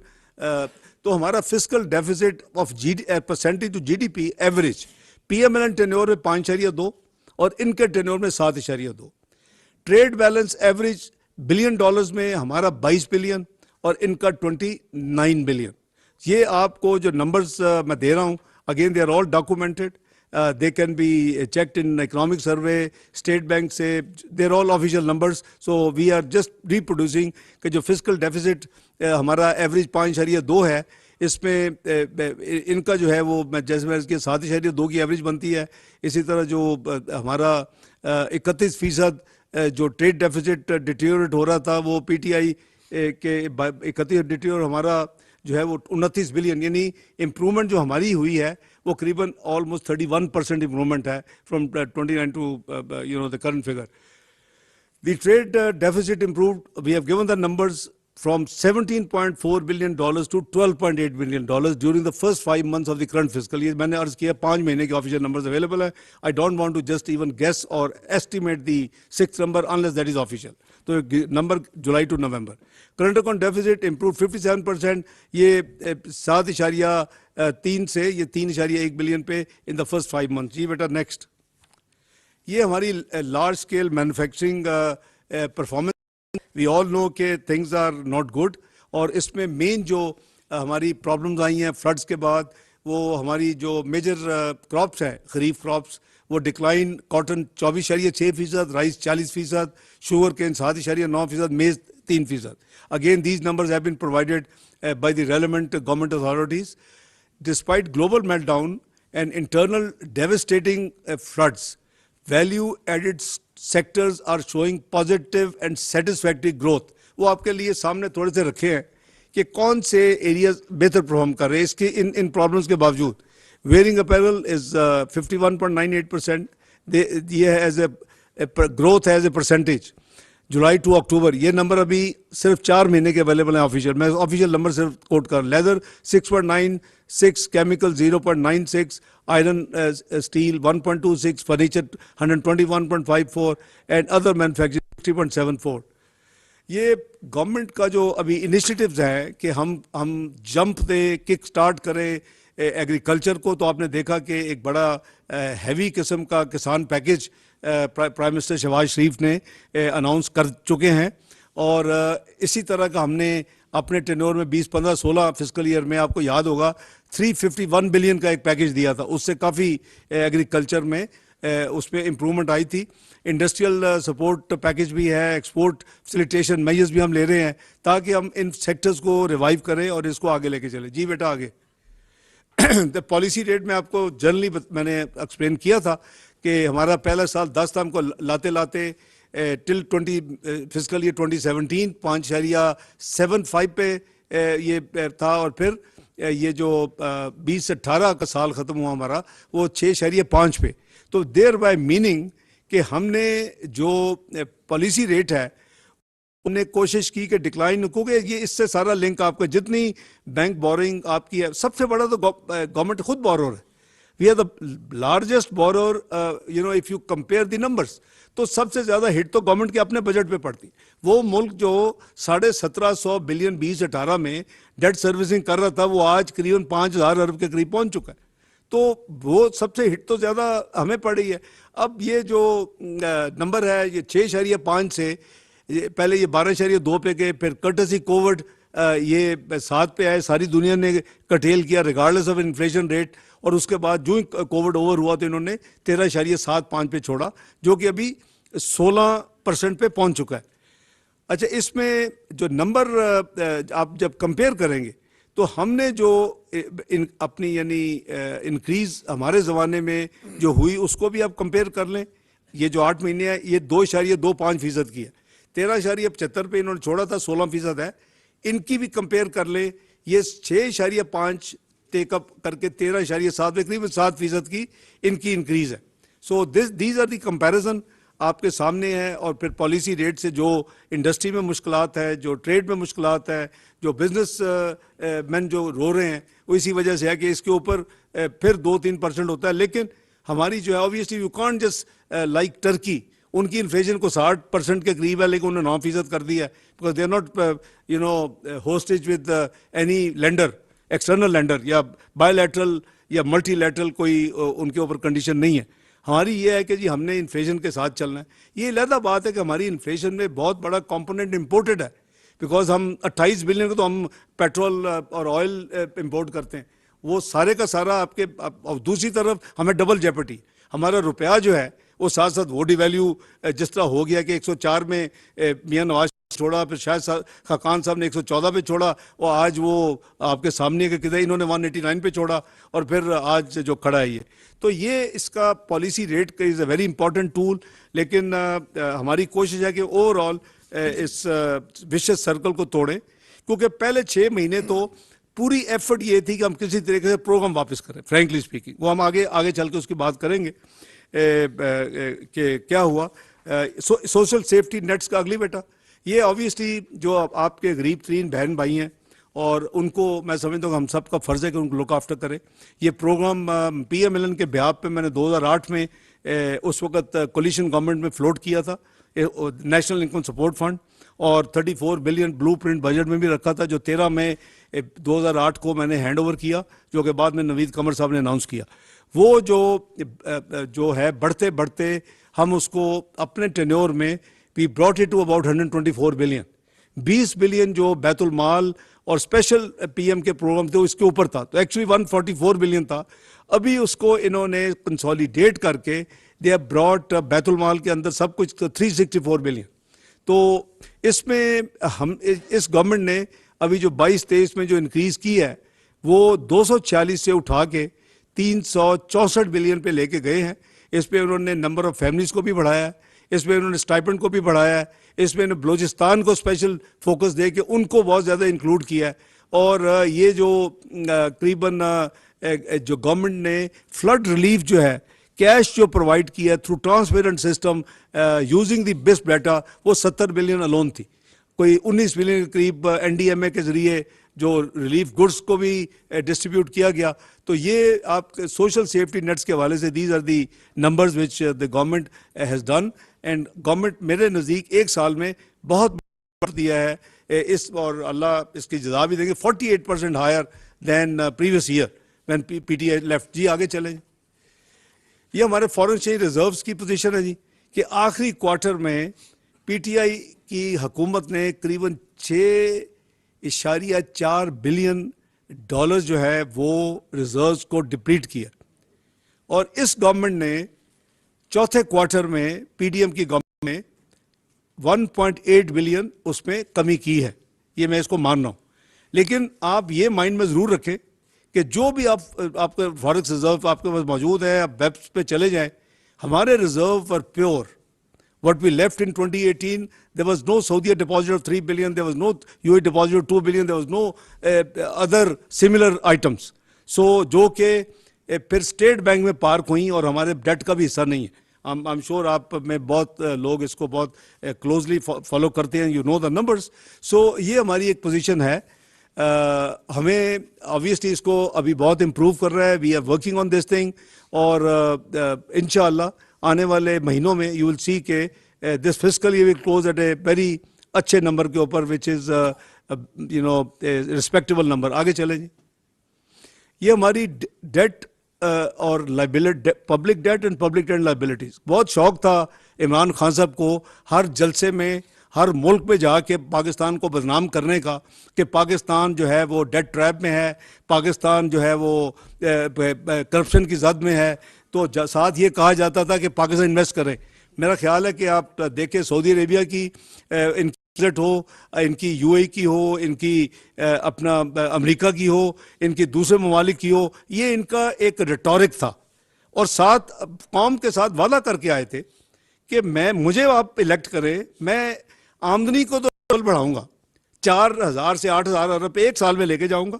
ये तो 5 साल में उन्होंने किया, क्या किया, और 10,000 अरब कर्जों में कमी करूं। This was the pledge to the nation and to the voters. उसके नंबर्स आपके सामने है। हमने करीबन 25 बिलियन पे पब्लिक डेट छोड़ा, 24,953 billion to be precise, 25 trillion पे। और इन्होंने 44,000 बिलियन से ऊपर छोड़ा, यानी 19,000 अरब का इसमें प्लस इजाफा है। ये नंबर जो हैं ये माइंड बॉगलिंग है कि 10,000 अरब कम करने आए थे और 19,000 अरब, रियल मीनिंग के 29,000 अरब का दंड डाल दिया ना पाकिस्तान को। वादा तो किया था कि हम तो 25 को 15 करेंगे और कर दिया 44.38। ये नंबर्स कांट बी डिस्प्यूटेड। इनके अपने ज़माने में जो नंबर रिलीज है ये सारे नंबर वही हैं, मैं कोई नया नंबर कॉइन नहीं कर रहा। इसी तरह पब्लिक डेट के साथ इनको शौक था लायबिलिटीज को ऐड करने का। ये आप देखें, ये कभी 25,000 का फिगर नहीं देते थे, ये ऑफिशियल फिगर है। ये दूसरे जो लायबिलिटीज हैं जो कि स्टेट ने नहीं पे करनी, मिनिस्ट्री ऑफ फाइनेंस ने नहीं पे करनी, वो लायबिलिटीज हैं कि जिनके पे करने हैं, अदारे हों, प्राइवेट हों, पब्लिक सेक्टर हो, वो पैसे देंगे तो उनकी रीपेमेंट होगी। Because that was higher number. Pakistan को बदनाम करना था। ये हर जगह में जाके 30,000 अरब की बात करते थे कि 30,000 अरब छोड़ के जी ये जो है 10 साल जिन्होंने हुकूमत की है, वो 30,000 जो है राउंडेड ऑफ 29,879, वो 30,000 उसको बिलियन गिन लें, वो ये 53,544 बिलियन पे छोड़ के गए ये नंबर। ये और वर्स है। आज वो सोचेंगे, ये सोचना चाहिए कि काश मैं पब्लिक डेट के नंबर देता, एक तो दुनिया में बदनाम ना करता, दूसरा उसका जो इंक्रीज है वो 19,000 बिलियन है, लाइबिलिटी का इंक्रीज है वो 23,500 बिलियन है। तो this is sad story in terms of debt to GDP, which obviously is more relevant and equal relevant, क्योंकि परसेंटेज जो जीडीपी दुनिया देखती है वो हमने 63.8 से टेक ओवर किया था, 63.7 पे छोड़ा। ठीक है, हमने इम्प्रूव नहीं कर सके और हमारा लॉ कहता है 60% होना चाहिए, वो हमारा अपना बनाया लॉ है, को दुनिया की कोई सहीफा है आसमानी नहीं है। और अमेरिका का अपना 110% डेट टू जीडीपी है, कोविड के बाद यूके का 101% है, जापान का 257 है। वहाँ का कोई पॉलिटिशियन जाके अपोजिशन का या इवन स्टेडी बेंच का कहीं जाके ये नहीं जाके अपने मुल्क को बदनाम करता जी हम जो है डेट ट्रैप में आ गए हैं, मारे गए हैं, हम डिफॉल्ट करने वाले हैं। ये सिर्फ अनफॉर्चुनेटली इस पीटीआई के लीडरशिप को ही ये क्रेडिट कहेंगे या क्या कहेंगे, अपना मरियम औरंगजेब साहब को अच्छा लफ्ज़ दे देंगी। तो ये इनका वतीरा है। तो ये उसको जो कम करने आए थे 10,000 बिलियन, जो कि हमने 60% पे नीचे चले जाना था, उसको 73.5% पे छोड़ के गए डेट टू जीडीपी रेशियो। तो ये भी एक आपके सामने हकीकत है जो मेरा ख्याल था कि आपको पता होनी चाहिए। अगली आप रोज डिस्कस भी करते हैं, लिखते भी हैं, is the issue of circular debt in this country.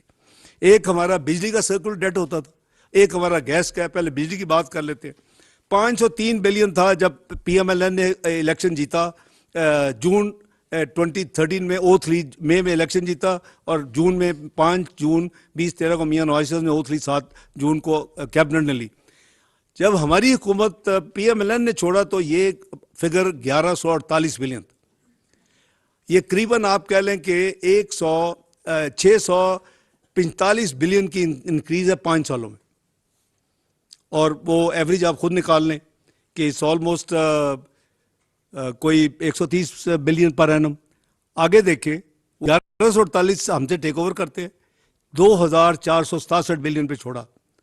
आज अभी as of now is about 2600 billion cross कर चुका है। तो ये जो क्लेम है इनका कि हमारे जो इंक्रीज थी, मैंने जैसे कहा 645 बिलियन 5 साल में थी, इन्होंने 1319 बिलियन उसमें 42 महीने में इंक्रीज करके इस डेट को ये छोड़ के गए हैं। अगली स्लाइड बेटा। ये गैस की इशू भी इन्होंने काफ़ी वो हो गई है हाइप, और इसकी स्पीड उससे भी ज़्यादा है। ये इस वक्त मिसमैनेजमेंट और जो भी इनअप्रोप्रिएट रिस्पॉन्स है उसकी वजह से इन्होंने काफ़ी इसको बैलून करके छोड़ा है, और करीबन डबल से ज़्यादा करके 1.5 ट्रिलियन रुपीस पे छोड़ा है इसको भी। और वर्चुअली इस सेक्टर को इन्होंने काफ़ी नुकसान आई वुड से पहुंचा चुके हैं अपनी मिसमैनेजमेंट की वजह से।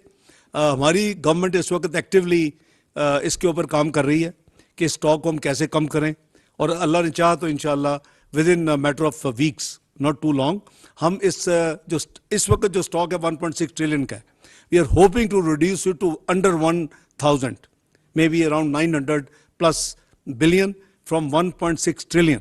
So this will be huge. How we do it, when we do it, we'll share with you. It will be a very transparent way of doing it, and inshallah you would see that. Ji. Obviously, as I said, कि we are passing through a little bit difficult phase. इसमें कोई शक नहीं है। जो इन्होंने जो वादे किए थे अपना सॉवरन कमिटमेंट्स अंडर जो एग्रीमेंट था विद IMF, उसको आपको याद होगा जब vote of no trust move हुआ, नो कॉन्फिडेंस, तो आपको याद है कि ना सिर्फ उस पर अमल नहीं किया बल्कि उसको इन्होंने बाकायदा रिड्यूस किया 10-10 रुपए अपना पेट्रोल डीजल और 5 रुपए बिजली। एंड जो कॉइन की गई टर्म इनके जो बड़े बड़े थे कि लैंड माइन्स हमने बिछा दिए, ये वोट ऑफ जो है नो कॉन्फिडेंस हमारे खिलाफ तो ये जीत जाएंगे, लेकिन लैंड माइन्स का उससे बड़ा कोई लफ्ज़ होना चाहिए। ये बिल्कुल जो है ब्लो करने का प्लान था पाकिस्तान को, ये तो अल्लाह ताला ने मेहरबानी की है। So obviously the price has to be paid by the political incomers, वो है PDM गवर्नमेंट ने बेपनाह पहले 6 महीने में यही काम होता रहा। जब तक आपने IMF की पूरी कंडीशनैलिटीज और जो पास थ्रू था नहीं किया, वो वापस नहीं आए, और उसके बाद आपको वो अपना 7th 8th रिव्यू मुकम्मल हुआ। The country was brought back from the brink of default through import management, restructure of IMF program, and reduction in the current account deficit. This is how our government in first 6 months focused, and मुल्क को default से भी बचाया और अपनी sovereign commitments भी पूरी की, और 7th 8th रिव्यू भी मुकम्मल किया। Going forward, friendly countries have announce support. Bloomberg में आपने देखा होगा बहुत साथी बड़े अपडेट रहते हैं, हमारी बात हुई है और पॉजिटिव इंडिकेशंस हैं। प्राइम मिनिस्टर ने सऊदी अरेबिया का भी दौरा किया था, चाइना का भी दौरा किया था, मैं भी उनके साथ इन विजिट्स में गया था।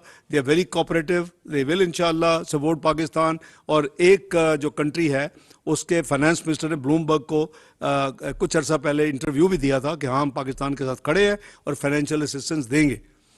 जो हमने बहुत ज़्यादा जो डिबेट होता रहा है वो LCs जो रुकी हुई थी उसके हवाले से फ्यू वर्ड्स।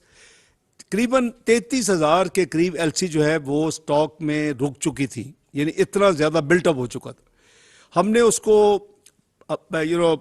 क्लियर करने के लिए हमने काफ़ी एफर्ट्स की, और मुझे याद है कि अमेरिका जाने से पहले 12-13 अक्टूबर को हमने उसको $50,000 तक तमाम का के स्टॉक क्लियर कर दे।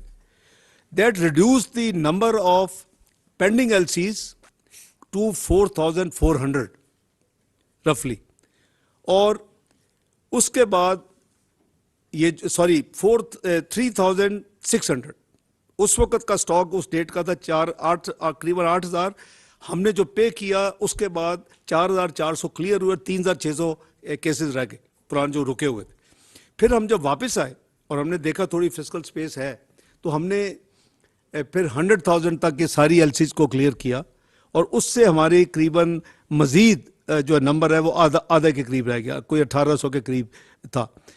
रिसेंटली कुछ शिकायत मीडिया में आई कि जी अपना जो फार्मास्यूटिकल खासकर लाइफ सेविंग उसकी इंपोर्ट में प्रॉब्लम आ रही है उनकी LCs में। कुछ एक्सपोर्टर्स की शिकायत थी कि जी उनकी जो इम्पोर्टेड कंपोनेंट चाहिए होते एक्सपोर्ट के लिए वो उनकी LCs नहीं हो रही।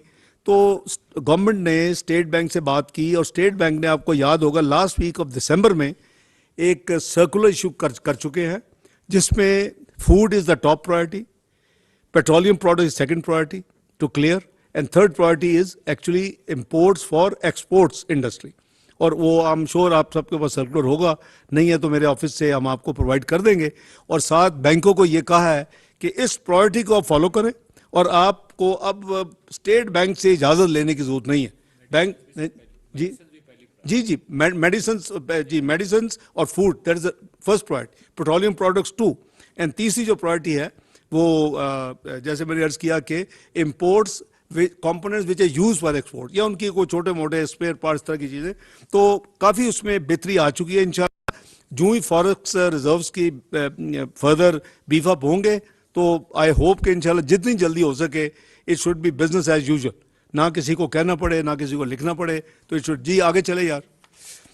PTM government is making all possible efforts to stabilise the economy. मैंने जैसे अर्ज किया, हमने करंट अकाउंट डेफिसिट इन पहले 5 महीने में 57% कम किया है। इंशाल्लाह this trend will continue, will monitor. Efforts are being made to minimize fiscal deficit despite the difficulties posed by one of the worst floods ever faced by Pakistan nation. क्योंकि मैंने आपको अर्ज किया कि 89 बिलियन तो हमने सिर्फ 70 बिलियन कैश और करीबन 19 बिलियन थ्रू एनडीए में वो हमने खर्च किए हैं। The country has been meeting all its external. This is very important. ये डिफॉल्ट का जो एक गर्दान पड़ी जा रही है ना पिछले 4-5 महीने से, खुदा के लिए इसको बंद करें। You are causing harm to Pakistan economic interest. मैं रिपीटेडली कह रहा हूँ कि इंशाल्लाह पाकिस्तान डिफॉल्ट नहीं करेगा। पाकिस्तान जब $414 मिलियन थे 6 नवंबर 1998 को, वर्ष पाबंदियां थी पाकिस्तान की, हमने उसको डिफॉल्ट नहीं किया। तो कौन से डिफॉल्ट की बात कर रहे हैं? We are actually fully position. आज तक आप मुझे बताएं कि एक आपको ये पता चला फॉरेन ट्रांजैक्शन ग्लोबल जो हमारी कमिटमेंट ने पूरी नहीं की। फिर था जी ये बॉन्ड पे नहीं होंगे, ये पे हो ही नहीं सकते, इनकी कैपेसिटी नहीं है। ये 2 साल मॉरेटोरियम मांगेंगे अपना उसकी मेच्योरिटी डेट में। किधर है वो सारे क्लेम्स? भरे हुए अखबार, भरे हुआ मीडिया, भरे हुए talk shows. We paid it on time अल्हम्दुलिल्लाह, and we should have paid on time. I think as a sovereign dignified country it is a duty to make sure कि हमारी अपनी जो पाकिस्तान की इज्जत और एहतराम है उसको हम प्रोटेक्ट करें इवन एट एनी कॉस्ट। तो मैं समझता हूँ कि अब तक हमने मैनेज की हैं चीज़ें, और इंशाअल्लाह आगे भी मैनेज होंगी। There is nothing to worry. PML allies have lost political capital। मैं बता चुका हूँ आपको कि बहुत हैवी प्राइस पे की है। बहुत लोग कहते हैं होती है हुकूमत लेने की, चंद हफ्ते और होते इसने अपने बोझ से गिर जाता। ये बात सही है। लंदन में मैं था, मियां नवाज साहब के साथ लाइनें लगी हुई थी पीटीआई के लोगों की, सीनियर लोगों की। हमें टिकट दे, हमें बताएंगे अगला इलेक्शन हम आपके साथ लड़ना चाहते। उस वक्त ये हालत थी। ये हमने एक पॉलिसी डिसीजन लिया, लेकिन क्यों लिया? It is like there was a comparison कि आपने रियासत को बचाना या सियासत को बचाना। So Mian Nawaz Sharif and prime minister Shahbaz Sharif and जो पीडीएम के लीडर्स हैं, उन्होंने फैसला किया कि कोई बात नहीं, सियासी नुकसान हम बर्दाश्त कर लें, रियासत को बचा लें, इसको हम डिफॉल्ट से बचा लें, इसको श्रीलंका बनने से बचा लें। अल्हम्दुलिल्लाह वो बच गया। मैं समझता हूँ कि उसी के डिविडेंड अल्लाह ताला जरूर देंगे, इनाम देंगे, और ये इनका पॉलिटिकल कैपिटल भी बड़ी जल्दी इंशाल्लाह रिकवर होगा और रिस्टोर होगा, हो रहा है इंशाल्लाह। Need to be it. मैं आखिरी पॉइंट है इस पे कि जो कंसोलिडेशन ऑफ इकोनॉमी है, कंट्रोल ऑफ इन्फ्लेशन है, ये हमारा प्रायर एजेंडा है कि हम किसी तरीके से, बट देयर नो शॉर्टकट्स।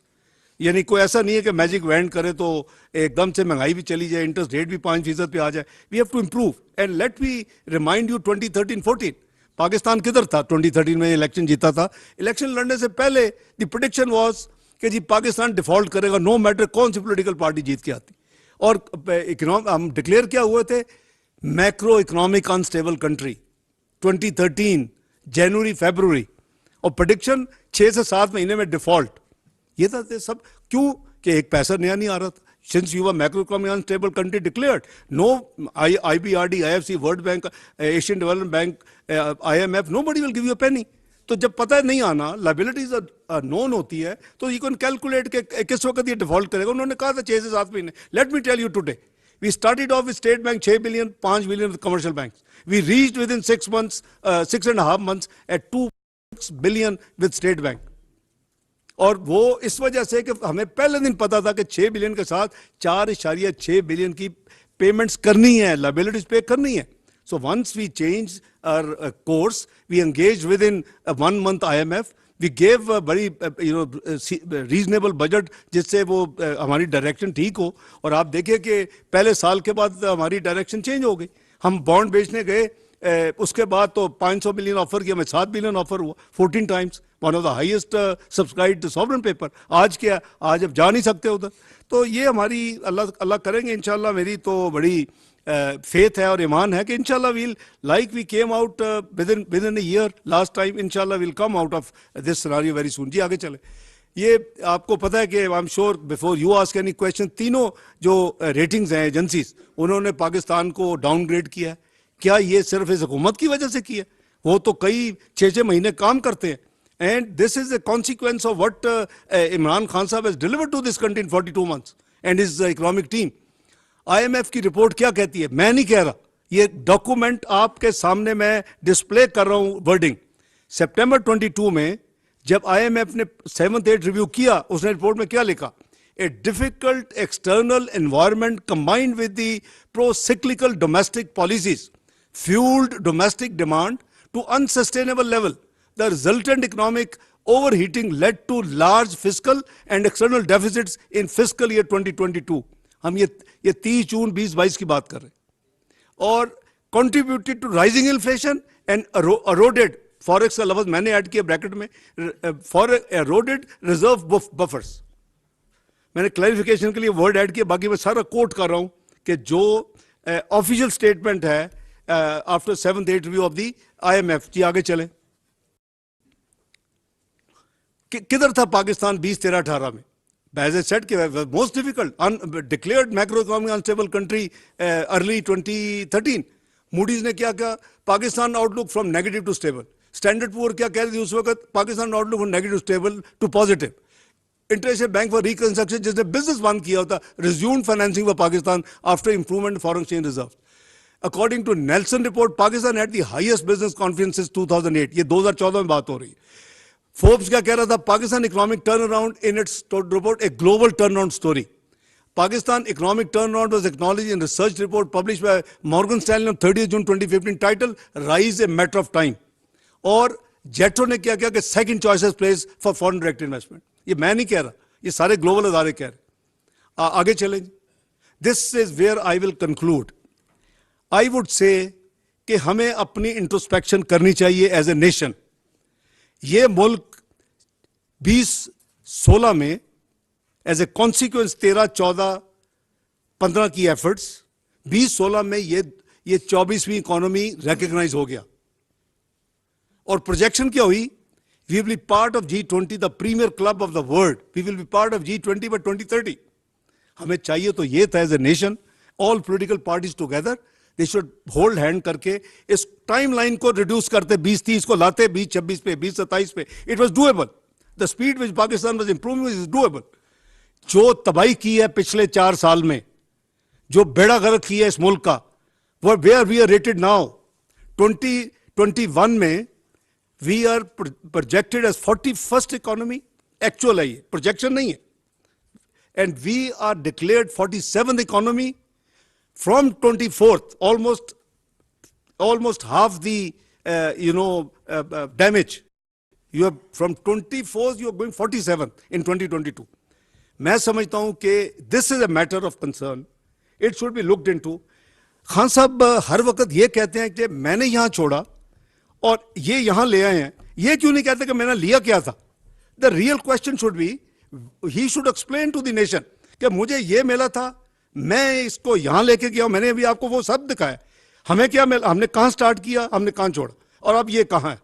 ये सिर्फ शुरू होता है कि मैंने कहां छोड़ा और अब किधर है। No, this is wrong.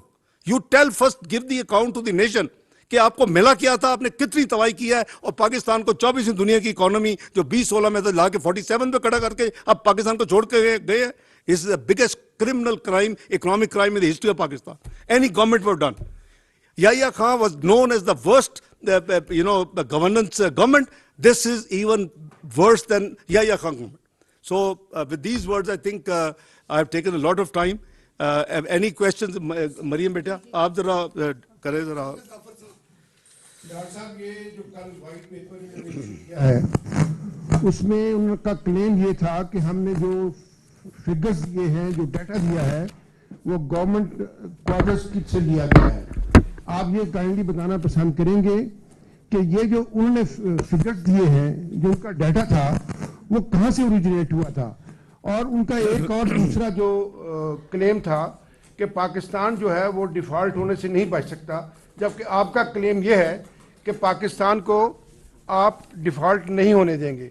आपके पास वो कौन सा नुस्खा है, कीमिया है, जिसकी बदौलत, जिसकी बुनियाद पर आप ये दावा करते हैं कि आप पाकिस्तान को डिफॉल्ट नहीं होने देंगे? शुक्रिया जी। साले जाफर साहब, बात ये है कि एक तो ये है कि नंबर जो हैं वो मेरे नहीं हैं, उनको कहें कि सबूत नंबर्स कहाँ से लिए। मुझे मेरे जितने नंबर्स हैं मैं आपको पेश कर देता हूँ। आप बाय द वे, जिन साथियों को हमने इसकी हार्ड कॉपी तो नहीं बनाई इकोनॉमी ड्राइव में, हम इसकी आपको सॉफ्ट कॉपी थ्रू व्हाट्सएप जिसको चाहिए वो डीजी मीडिया से रब्ता करें, उनको वो व्हाट्सएप पे ये सॉफ्ट कॉपी भेज देंगे जो आपने देखी है, भेज दिया जी। तो आपका एक ग्रुप भी है, उसमें आपको शेयर कर लिया। जो आप ये नंबर्स साले जाफर साहब, you will do a service to this country. जो उनके नंबर्स हैं हमारे नंबर्स आप ऑडिट करें और गवर्नमेंट के खुद देखें। आप एक मुश्किल नहीं है, ये आपके पास बैठे हुए हैं, राणा साहब हैं, कई साथी हैं यहाँ, आप एक दिन आधा दिन लगा के निकाल लें। कोई नंबर मैंने ऐसा नहीं लिया जो कंट्रोवर्सी का सबब बने, मैंने सारे नंबर ऑफिशियल लिए हैं। दूसरा, जो आपने डेट डिफॉल्ट की बात की है, देखिए राणा साहब, अल्लाह के फल से it's a matter of economic management, और हमने अभी तक एक भी, लेट मी टेल यू, 2-3 हफ्ते पहले एक हफ्ता ऐसा था, Pakistan made probably the biggest global repayment external account में इन 1 वीक। आपको पता है 2.25 बिलियन। तो मेरा मतलब है पाकिस्तान है, इंशाल्लाह आगे फिर ठीक होगा। लेकिन अगर खुद ही आप अपने मुल्क को बदनाम करेंगे, अच्छा इसका नुकसान हुआ है पाकिस्तान में, कॉमन बंदा जिसको नहीं पता इकोनॉमिक्स, आप तो सब माशाल्लाह समझते हैं, वो जेन्युइनली फील करने शुरू, पता नहीं क्या होने लगा है। आम लोग जो है वो डॉलर खरीद रहे हैं, वो सोना खरीद रहे हैं, वो कहते हैं क्या होगा, लोग पूछते हैं एक दूसरे के साथ। ना, this is not a service to the country. इसका जो क्रॉस बॉर्डर इफेक्ट हुआ है कि जो ग्लोबल अदारे, उनको तो नहीं पता कि यहाँ क्या हो रहा है, they have started also raising queries. तो ये हमारा अपना कसूर है। और अगर ये मुल्क अल्लाह के फल से 414 मिलियन के साथ डिफॉल्ट नहीं किया था post detonation, the first sanctions on Pakistan in order to teach us a lesson, why did we go nuclear, तो अल्लाह के फल से अब तो बहुत कंफर्टेबल हैं हम, और हमारी प्रोजेक्शंस हैं, we will as I said deliver you इंशाल्लाह 30th June much better forex position which even you can think of. We are working on that, it will be combination of things and we are doing day and night work on that इंशाल्लाह। इसके ऊपर थोड़ी सी भी confusion है। National security committee में economy discuss हुई है और पहले दिन एजेंडा ही वही था, लेकिन जो वहां से हैंड आउट ऑफिशियल आया है उसमें वो थोड़ा सा वो वेग है, वो लॉन्ग टर्म प्लान की तो बात कर रहा है, प्रोडक्टिविटी, एग्रीकल्चर, वो सारी बातें अपनी जगह पे।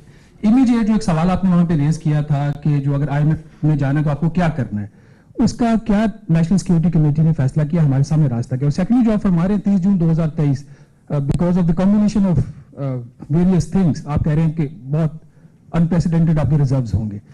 आपने भी अनप्रेसिडेंटेड उस सेंस में नहीं रहना sir, I mean as in comparison please let's be clear. आपने भी 2 दफा बात की, चाइना से आपकी मुसलसल बात हो रही है, सऊदी अरब से हो रही है। सऊदी अरब की जो स्टेटमेंट थी फाइनेंस मिनिस्ट्री को थोड़ी सी वेग थी, वो एक हिस्टोरिकल कॉन्टेक्स्ट में थी कि हमने पहले भी मदद की और आइंदा भी करेंगे। कोई अभी तक हमारे पास चीन और सऊदी अरेबिया से कंक्रीट कमिटमेंट्स हैं कि जब हम कहें, बिकॉज आपको भी पता है कि 2 दिन बाद फिर एक पेमेंट आ रही है, फिर अगले महीने आ रही है, तो do you have concrete commitment कि जहां पे हम कहें नो वी आर कंफर्टेबल? देखिए, जाहिर है कि जो मैंने आपको बताया वो जिम्मेदारी से बताया कि अगर हम चाइना और सऊदीया गए थे, और इंशाअल्लाह मैं बड़ा पुरुमीद हूँ कि in matter of days not weeks सऊदीया will beef up their deposit इंशाअल्लाह। जहाँ तक चाइना का ताल्लुक है, उनका हिस्टोरिकली निज़ाम ऐसा है कि आप एक दफ़ा वापस करते हैं, आपको भी पता है, और फिर वो आपको नए सिरे से वही फैसिलिटी देते हैं। ये भी मैं अर्ज़ कर दूं, देखिए ये कोई अनयूजुअल चीज़ नहीं है। मुझे कोई यहाँ से शख्सियत बैठी जो इतने बड़े बड़े माशाल्लाह इल्म वाले हैं, बता दें कि कौन सा मुल्क है अमेरिका समेत और यूरोप समेत जो अपना external debt in real terms reduce करता है इन एनी फिजिकल ईयर अपने में। ये जो शुरू होता है वो उससे ज़्यादा ही होता है जब क्लोज करते हैं अपना साल। नंबर 1, हाउ, क्या उनकी लाइबिलिटीज ड्यू नहीं होती? they don't make, fuss and the negative campaign whatever our politicians do. Number two, they borrow new money to pay old, or they get rollover or renew the facility. We will also following the same principle. We have always been following. ये कोई इस साल का जो maximum projected था, आई am sure आप बहुत दोस्तों को पता है, दैट वाज 20-21 बिलियन की एक्सटर्नल लायबिलिटीज थी और करीबन 10 बिलियन प्रोजेक्टेड, अब तो कम होगा, करंट अकाउंट डेफिसिट था. तो ये को इतना उसको हवा बना के दिखाया जा रहा था कि जी 31-32 बिलियन कैसे अरेंज होगा. भाई हमने 2016-17 में अल्लाह के फल से 35 बिलियन रेज किया था. आप नंबर आपने चेक कर लें एक्सटर्नल रिसोर्सेज. लेकिन एक फंडामेंटल डिफरेंस था. उस वक्त पाकिस्तान के indicators were very good. Pakistan में कोई कम से कम ये नहीं कह रहा था कि जी ये डिफॉल्ट होने लगा. ये पाकिस्तान वाज डूइंग फाइन. और प्रोजेक्शन मैंने भी आपको दिखा दी है कि जी आ रहा था जी हम तो दुनिया की प्रीमियम क्लब में चंद सालों को ज्वाइन कर लेंगे. हम अपना ऑलरेडी 24वीं इकोनॉमी में पहुंच चुके हैं दुनिया की. 4 सिर्फ हमारी नॉचेस रह गई हैं दाखिल होने में. तो ये उस वक्त सेंटीमेंट्स और थे. इसी वजह से जब हम $500 मिलियन ऑफर करते थे तो हमें अनप्रेसिडेंटेड 14 टाइम, मुझे याद है कि मैं स्प्रिंग मीटिंग में world bank IMF road show खत्म करके मुझे करीबन हर जो मिला उसने मुबारकबाद दी पाकिस्तान को कि जी आपने 14 times your issue has been oversubscribe. हमने उसमें से सिर्फ मुझे याद है 202 बिलियन लिया था. We were offered 7 billion against our asking 500 million. तो बात यह जी कि जहाँ तक चाइना है वो रोल ओवर वो प्रोसेस हो रहा है. हमने जो 2.25 में 1.2 बिलियन आपको पता है जो हमने पे किया है, वो once the facility is renewed and we will receive back, it will go straight our reserve. What we get from Saudi inshallah will go to beef up our reserves. और इसके अलावा भी हम अपनी दूसरी ट्रांजैक्शंस पे काम कर रहे हैं. हम प्राइवेटाइजेशन पे भी अपनी तवज्जो दे रहे हैं. हम अपनी जो है डिसइन्वेस्टमेंट पे भी तवज्जो दे रहे हैं ताकि, और हमने ब्लीडिंग जो हो रही है हमारी इकोनॉमी वो भी, बट दिस इज समथिंग कि आप ओवरनाइट नहीं कर सकते. और एक जो नेगेटिव माहौल बना दिया है वो weighing a lot on the overall achievement. Time की बात कर रहे हो तो जाएगा. तो जो आपने NSE में कहा, everybody was satisfied, there was no nothing to worry and they were also confident कि इंशाल्लाह हम सारे मिल के एज ए टीम पाकिस्तान को जिस भंवर में, मैं रिपीट कर रहा हूं, this is not the outcome of 8 months performance of PDM government. This is the outcome of 42 months mismanagement, governance, and now I can safely add the huge corruption highest in the history of Pakistan. ये मैं नहीं कह रहा, ये भरा हुआ है. मैं उस टॉपिक पे जाऊंगा तो उतना सेशन और लगेगा. आई थिंक वो हमारे दूसरे लोग हैं जो वो आपको तफसील देते रहते हैं. आई मीन यहाँ तो बिलियंस के तहाइफ लेके तो कौड़ियाँ जमा करवाई गई हैं जी. जी हाँ, जी हाँ, जी हाँ. तो मेरी गुजारिश ये है कि ये उसका सारा किया धरा है. देखिए जब आप when you so a seed, उसका जो आउटकम है वो हम भुगत रहे हैं. जो वो लैंड माइन्स बिछाने के अलावा जो तबाही कर गई इकोनॉमी, उसका आज हम भुगत रहे हैं. जी पूरा प्लान बताया, लेकिन इसमें आपने जो IMF का 9th रिव्यू है उसका क्या स्टेटस है और क्या पोजीशन है, वो कब तक उसमें है या उससे आप हटने जा रहे हैं. सेकंड ये है कि प्राइस की एक मॉनिटरिंग कमेटी एक आपकी होती थी और आपको पता है इस वक्त सबसे बड़ा इशू ना 2-3 चीज़ों पे है. एक वीट पे है, आटे पे, और एक प्याज पे, और कुछ बाकी चीज़ें भी हैं. लेकिन लास्ट 4 से 5 माह में मेरा ख्याल मीटिंग नहीं हुई प्राइस मॉनिटरिंग कमेटी की, तो नेशनल प्राइस मॉनिटर. तो उसकी वजह क्या है वो भी लोगों को बता दें. और आपने प्राइवेटाइजेशन प्रोग्राम की बात की, सर कब तक ये 400-450 पब्लिक एंटिटी अपनी पॉकेट में लेकर आप फिरेंगे, और इनका ट्रिलियंस ऑफ रुपीस आप हर साल देते हैं, कब इनसे जान छुड़ाने जा रहे हैं जी. एक एग्जेक्टिव अलाउंस का बता दें. आपके मिफ्ता साहब ने एक तफरीक सी पैदा कर दी थी, आज भी लोग हड़ताल करके खड़े हैं बाहर, उनका मसला अभी तक हल नहीं हुआ. मैं अर्ज करता हूँ जी, आपने 3 in 1 सवाल कर लिए, तीनों के जवाब देता हूँ जी. एक तो यह है कि जी नेशनल जो प्राइसिंग मॉनिटरिंग कमेटी है वो इंशाल्लाह रेगुलरली मीटिंग मेरे भाई आसन इकबाल साहब वो करते भी हैं, लेकिन करेंगे भी. वो फाइनेंस से निकल चुकी है पिछले टेन्योर में या इसी में मुझे पता नहीं है, लेकिन इट्स नॉट जी. अच्छा, वो इधर है प्लानिंग में, तो ये करेंगे इंशाल्लाह. By the way that used to do a lot of proactive monitoring और उसका असर होता था. मुझे याद है कि पिंडी और इस्लामाबाद की कीमतों में फर्क होता था, हम ऐसी की जान निकाल देते.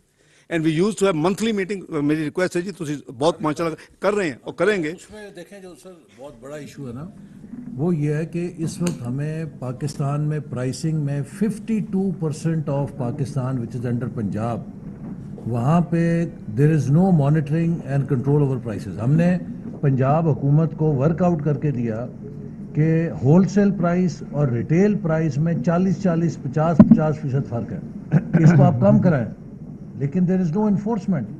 हमारे हाथ इसलिए बंधे हुए हैं कि पंजाब के अंदर इस वक्त कोई इफेक्टिव प्राइस मॉनिटरिंग नहीं है, और ये जितनी इस वक्त खाद की शिकायत आ रही है, लोगों को खाद नहीं मिल रही, आटे की दस्तयाबी की शिकायत हैं, ये डिस्ट्रीब्यूशन और इन्फोर्समेंट के इश्यूज हैं। तो दूसरा जो आपने प्राइवेटाइजेशन का फरमाया जी, वो उस पर आता हूँ, फिर मैं उस पर भी मैं जो प्राइवेटाइजेशन आप कह रहे हैं उसमें हम अपने जो लो हैंगिंग फ्रूट्स है, फॉर एग्जांपल हमारे एलएनजी प्लांट्स हैं और हमारे कुछ स्टेट ओन्ड एंटरप्राइज को शेयर्स वगैरह हैं, तो इसके लिए हमारी बातचीत चल रही है गवर्नमेंट टू गवर्नमेंट्स। इंशाल्लाह उससे जल्दी आएगा, इंशाल्लाह उससे जल्दी आएगा। आईएमएफ का जो नाइन्थ रिव्यू तो frankly things were in order, और ऑब्वियसली यू कांट डिक्टेट। मेरी तो ख्वाहिश थी कि अक्टूबर में ही आ जाते वो लोग, और जब हम गए थे हमने कहा था एंड ऑफ अक्टूबर, उनके अपने थे अपने प्लान, और फिर वो नवंबर की बात हुई, फिर उन्होंने आगे दिसंबर आ गया। तो नाइन्थ रिव्यू में तो कोई मसला नहीं है, लेकिन हिस्टोरिकली आप सबको पता है जब भी क्वार्टरली रिव्यू होता था, bye the way this government is committed, otherwise इतना बड़ा पॉलिटिकल लॉस ना करते, आईएमएफ की कंडीशंस पूरी करते करते अपना जो इन्होंने किया पीडीएम गवर्नमेंट ने। तो we are committed, we are the only government in the history of Pakistan, dictator भी बड़े बड़े आए, वो भी अपना प्रोग्राम नहीं पूरा कर सके। The only program completed is Mian Nawaz Sharif prime ministership 2013-16, और आपको याद है that's the only one and only. I would do my best इंशाल्लाह with my team that we complete the second program also. तो इस क्योंकि ये क्रेडिबिलिटी हिस्ट्री आपकी बनती है, और लोग फिर आपसे आपकी क्रेडिबिलिटी में बिलीव करते हैं। तो इसलिए नाइन्थ रिव्यू के साथ नॉर्मली जो आते थे क्वार्टरली रिव्यू, तो उस करंट क्वार्टर को भी देखते थे, जनरली 4 से 6 हफ्ते में आ जाते थे। फिर करंट क्वार्टर भी जब वो पिछला थे हो गया फाइनलाइज, वो देख लिया। लेकिन अभी उन्होंने, and I don't blame them, क्योंकि जब हम क्रेडिबिलिटी अपनी एरोड करेंगे, लिख के कुछ करेंगे और जाते जाते हम वो नहीं देखते कौन गया वो पाकिस्तान कहते हैं। पाकिस्तान ने जो रिटर्न कमिटमेंट किया है, ना सिर्फ उसको इंप्लीमेंट किया बल्कि रिवर्स कर दिया। ये नहीं देखेंगे पीटीआई या पीएमएलएन। तो हमारी क्रेडिबिलिटी पे बहुत धचका लगा है उन हरकत की वजह से। सो उसकी वजह से मैं समझता हूँ कि हमें उन्होंने हमसे ना सिर्फ इस करंट क्वार्टर का मांगा जो अभी 31 दिसंबर, उन्होंने आगे की भी मांगी कि जी हम 2 अगले रिव्यूज भी बता दें, 11-12 भी हमने वो भी दे दी। फिर उन्होंने कहा जी कि आपकी ये जो फ्लड्स की वजह से जो आपकी नीड्स है 16.3 बिलियन डॉलर्स की, उसका बताएं कि उसको आपने कैसे पूरे करना है, कितने साल में। आपको पता है कि 9 तारीख को प्राइम मिनिस्टर शहबाज शरीफ जा रहे हैं, जो इंटरनेशनल कॉन्फ्रेंस हो रही है इसी टॉपिक के ऊपर, तो हमने वो भी उनको प्रोवाइड किया। तो उनका राइट है जी, लेंडर का राइट है। जैसे मैंने कहा कि हमने अपने मुल्क को तो खुद बदनाम किया ना, सुबह शाम हर टॉक शो, हर बयान। अभी मुझे जो शोशा एक दिया है मरियम बीबी ने, वो क्या अभी जो रिएक्शन आया है आपके और मेरे दोस्तों का पीटीआई का, कि सागदार नंबरों की हेर फेर से नहीं निकले। तो मेरा ख्याल है कि वो कहते हैं आईना दिखाए तो बुरा मान गए। भाई मैं तो आपको ऑफर कर रहा हूं, आपको कह रहा हूं, be umpire, see their number, see our numbers, verify, finish, go to website, हर चीज मिल जाएगी। तो जो मुल्क को तबाह करके गए हैं पिछले इतने महीनों में, एक दफा ये नहीं कहा कि हमें ये मिला था हमने ये छोड़ा। ये कहते हैं जी हमने ये छोड़ा तो इन्होंने इधर ले गए। ओ भाई पहले उसका तो हिसाब दो, ये सारा उसका कॉन्सिक्वेंस है। जैसे उनका बीज बोया तुमने और तवाई जो है वो अब ये हुकूमत हैंडल कर रही है। जो आपने अलाउंस का बात की सनाउल्लाह साहब, वो फाइनलाइज हो चुका है, समरी अप्रूव हो गई है। प्राइम मिनिस्टर से मेरी परसों रात बात हो गई थी, अब मेरे आज फाइल आ जाएगी, हम कल अनाउंस कर देंगे। वो जो आपने कहा ना सिलेक्टिव, वो नहीं है ठीक। मैं समझता हूँ कि वाकई उसमें हकीकत थी और इक्विटी जस्टिस डिमांडेड कि सबको मिलना चाहिए जो सेक्रेटरीट में है, जो फॉरेन ऑफिस में है। तो हमने जो मैं आपको शेयर कर लेता हूँ, ऑलमोस्ट आई थिंक इस फाइनल पीएम से एग्री हो चुका है, समरी हमारी जा चुकी है, अब आज ही आएगी तो आज कर देंगे। मैंने तो इनको भी कहा था कि अपने बंदों को आप बता दें कि अब कलम छोड़े दाल की जरूरत नहीं है। हम उसको 100% अक्रॉस द बोर्ड कर रहे हैं, सबको 100% इंशाल्लाह मिलेगा। और इंशाल्लाह एक सेकंड जी, सब इंशाल्लाह अक्रॉस द बोर्ड। तो ये है जी, उसका विद इन ए डे और 2 अनाउंस हो जाएगा। सर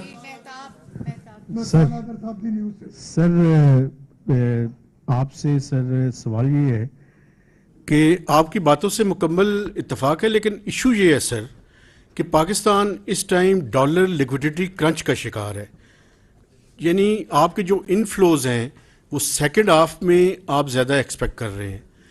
एक तो सर ये बताएं कि वो किस हद तक जो है वो आपने अभी बताया, लेकिन कोई चूँकि आपने शाहजेब खानज़ादा साहब के प्रोग्राम में एक टाइम फ्रेम दिया था सर, वो टाइम फ्रेम ख़त्म हो चुका है सर। तो अब कोई आप बताएंगे सर कि कब तक खासकर सऊदी अरब के और चाइना से, सऊदी अरब का खासकर कब तक आ जाएंगे? और दूसरा सर ये बताएं कि क्या आईएमएफ के साथ ये 9th और 10th रिव्यू को कंबाइन किया जा सकता है, चूँकि वो भी ड्यू हो चुका है।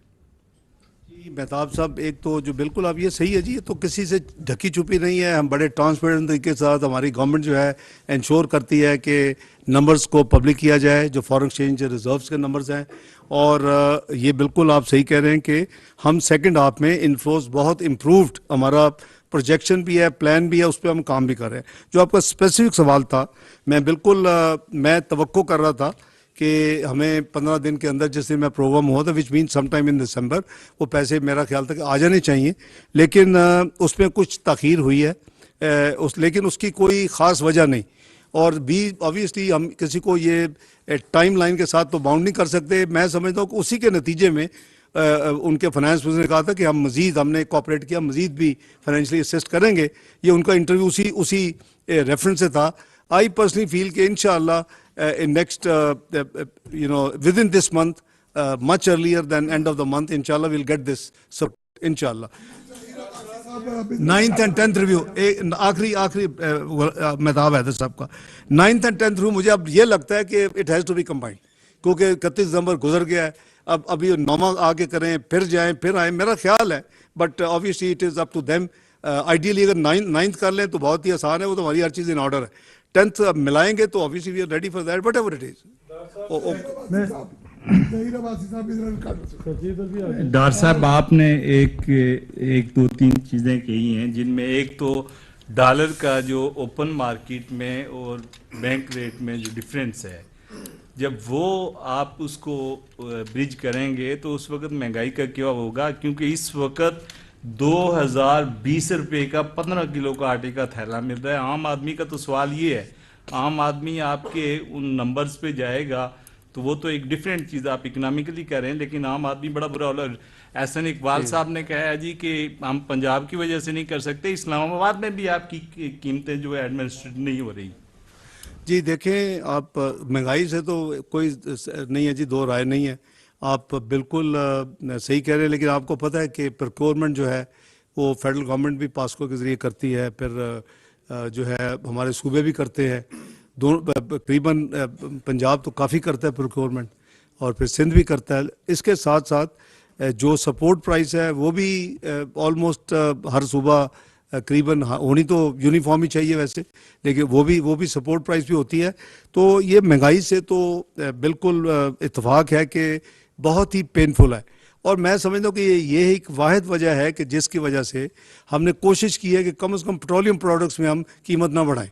आपने देखा है कि कम वट में हमने 3 महीने में, अभी अगले 15 दिन डाले तो 3.5 महीने में एक दफ़ा भी कीमत जो नहीं बढ़ी किसी भी पेट्रोलियम प्रोडक्ट्स की, पेट्रोल, डीजल में, kerosene oil and light diesel oil जो ट्यूबवेल के लिए मेनली इस्तेमाल होता है।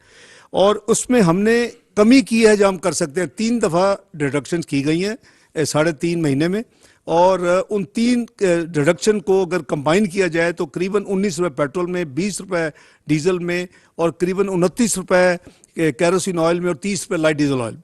ये हमारी रिडक्शन है, और एक दफ़ा भी इंक्रीज़ नहीं की गई। तो मैं आपसे इत्तेफाक करता हूँ, लेकिन जो इन्फ्लेशन है उसके लिए हमें काफ़ी हार्ड स्टेप्स भी लेने पड़ेंगे, एडमिनिस्ट्रेटिव मेजर्स भी लेने पड़ेंगे। लेट्स से कि अगर किसी चीज़ की वजह से की तो 20 रुपये बढ़ा देते हैं, नहीं जी, रेट जो है उसको इन्फोर्स हो रहा है। इकबाल साहब ने आपको कहा है कि इंशाल्लाह ये नेशनल मॉनिटरिंग कमेटी को बहुत एक्टिवली इस्तेमाल करेंगे। आपकी इजाज़त से देखिए, ये आपके ज़रिए मैं कहना चाहता हूँ और आपको दरख्वास्त भी करूँगा कि कौम को ये बताएं, इस महंगाई की 4 वजूहात हैं। पहली बुनियादी वजह इसकी इन्फ्लेशन की वो मैसिव डिवैल्यूएशन है जो पीटीआई के दौर में हुई। और आप सबको मालूम है कि महंगाई का जिन जो है पीटीआई के दौर में बोतल से बाहर निकला। दूसरी वजह महंगाई की जो आई, इसमें शिद्दत आई, वो उस आईएमएफ पैकेज पे अमल दरामद के नतीजे में आई कि जिसकी शराइत पीटीआई हुकूमत तस्लीम करके गई थी और हमारे पास चॉइस नहीं थी कि हम उससे बाहर निकल सकें। जब आप 100 रुपया डीजल और पेट्रोल की कीमत बढ़ाएंगे तो उसके नतीजे में एक कॉस्ट पुश इन्फ्लेशन होगी, क्योंकि तेल की कीमत बढ़ाने से बिजली के निर्ख भी बढ़ते हैं।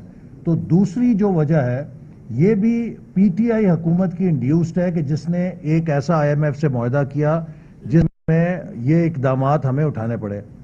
तीसरी वजह इसकी, जैसे मैंने अभी कहा, कि lack of enforcement at Punjab administration level है। पंजाब 52% है। जो सप्लाई चेन्स हैं उनको पंजाब का जो नज़्म व नस्क है वो स्टेबलाइज करने में एक बड़ा अहम किरदार अदा करता है। और वहाँ पर बदकिस्मती से एक ऐसी हुक्मरानी है कि जो गैर संजीदा है, मिस गवर्नेंस पे है, वो उनका एजेंडा कुछ और है और इन चीज़ों पे तवज्जो नहीं। और चौथी जो वजह है महंगाई की, वो आप सबको मालूम है कि इस वक्त हम एक ग्लोबल इन्फ्लेशन साइकिल के अंदर हैं। इस वक्त अमेरिका भी महंगाई से चीख रहा है, बरतानिया भी महंगाई से चीख रहा है, यूरोप भी चीख रहा है। तो एक ग्लोबल जो इन्फ्लेशन है, हम भी उससे मुतासिर हैं। तो ये बुनियादी तौर पे 4 वजूहात हैं। ये महंगाई हमने आके पैदा नहीं की है, ये वही है कि जो हमें विरसे में मिली है, या वो इकदामात हैं जो उस आईएमएफ मुआहदे के तहत हमें करने पड़े हैं, जिन पर इमरान खान साहब दस्तखत करके गए थे।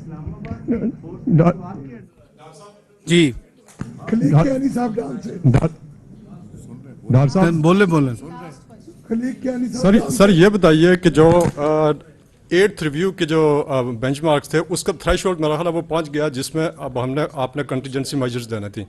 तो ये बताइए कि अगले चंद दिन में आप कौन से बजटरी मेजर्स ले रहे हैं कि उन जो 9th और 10th की दोनों की अगर आपने कंबाइन करना तो उसकी रिक्वायरमेंट पूरी की जाए, और उसका रेवेन्यू इम्पैक्ट कितना है, मतलब पब्लिक के ऊपर कितना इजाफी हो जाएगा। देखिए सर, इसके साथ ही ये बता दें कि हर बंदे ने दूरबीन लगाई हुई है और वो देख रहा, बता रहा है जी कौमी खजाने में इतने पैसे रह गए हैं। कोई कहता है 2 मिलियन, कोई 4 बिलियन। आप बता दें कौमी खजाने में कितने पैसे हैं। ये तो हर हफ्ते डिक्लेयर होते हैं यार, प्रिंट होते हैं, आपको देते हैं ऑफिशियल नंबर। सर मेरी बात मुकम्मल हो जाए। सर 1 फरवरी को हम मिले थे इमरान खान साहब से। वो कह रहे हैं कि आईएमएफ की शराइत मानने से 700 अरब के नए टैक्सेस, 40 रुपए फी यूनिट बिजली की कीमत में इजाफा और 250% गैस की कीमत में इजाफा। तो क्या आप इसको डिनाई करेंगे सर? कोई बंदा इमरान खान साहब से बेहतर नहीं आपको बता सकता कि कितनी इंक्रीज होनी है, क्योंकि वो करके गए हैं सारा बंदोबस्त। वो बूबी ट्रैप भी लगा के गए हैं, लैंड माइन भी बचा के गए हैं, प्रोग्राम भी ऐसा करके गए हैं कि फिर उसको रिवर्स भी करके गए हैं। तो मेरा ख्याल है उनका, लेट मी टेल यू, करीबन कियानी साहब का आपका ओवरलैपिंग भी है। एक तो ये है कि जहाँ तक कलेक्शन का ताल्लुक है, हमारे नंबर्स ऑलमोस्ट फाइनल हैं 6 महीने के। 5 महीने में तो वी हैड ओवर परफॉर्म्ड, मैंने आपको बताया था। 6 महीने में जो नंबर आया हमारा वो है करीबन 3645। लास्ट ईयर इसी 6 महीने जो जुलाई टू दिसंबर था, फिस्कल ईयर 21-22, उसके 2919 थे। तो there is an increase of 24.8% growth. ये एनुअल ग्रोथ से बेहतर है बाय द वे। जो हमारी एनुअल ग्रोथ प्रोजेक्टेड है वो 22.49 है। लेकिन दिसंबर में, अब मैं जाहिर है कि I am not very clear, लेकिन मुझे गेस है कि क्यों है। First time in the history of Pakistan, Rana साहब और जो साथी इसको ज़्यादा माइन्यूटली देखते हैं, December has never been higher target than June. June has been always highest. मुझे नहीं समझ आया, don't want to criticise anything, but December target in this fiscal year, if you see the month wise, has been the highest. अच्छा, वजह इस मैं अब I support why probably it was done like this. I was not here in that micro budget preparation. लेकिन जो 4C लगा था, जो सुपर टैक्स लगा था 10%, वो करीबन 270 से 290 बिलियन की उसकी कलेक्शन जो है एक्सपेक्टेड थी, और वो सारी की सारी इस क्वार्टर में, इस मंथ में ले ली गई कि दिसंबर में ड्यू है तो आ जाएगा। अब वो स्टे हो गए, आपको पता ही है कि वो सिंध हाई कोर्ट से स्टे हो गए, पे ऑर्डर भी आ गया, पे उन्होंने फिर हमने अपील में जाना है।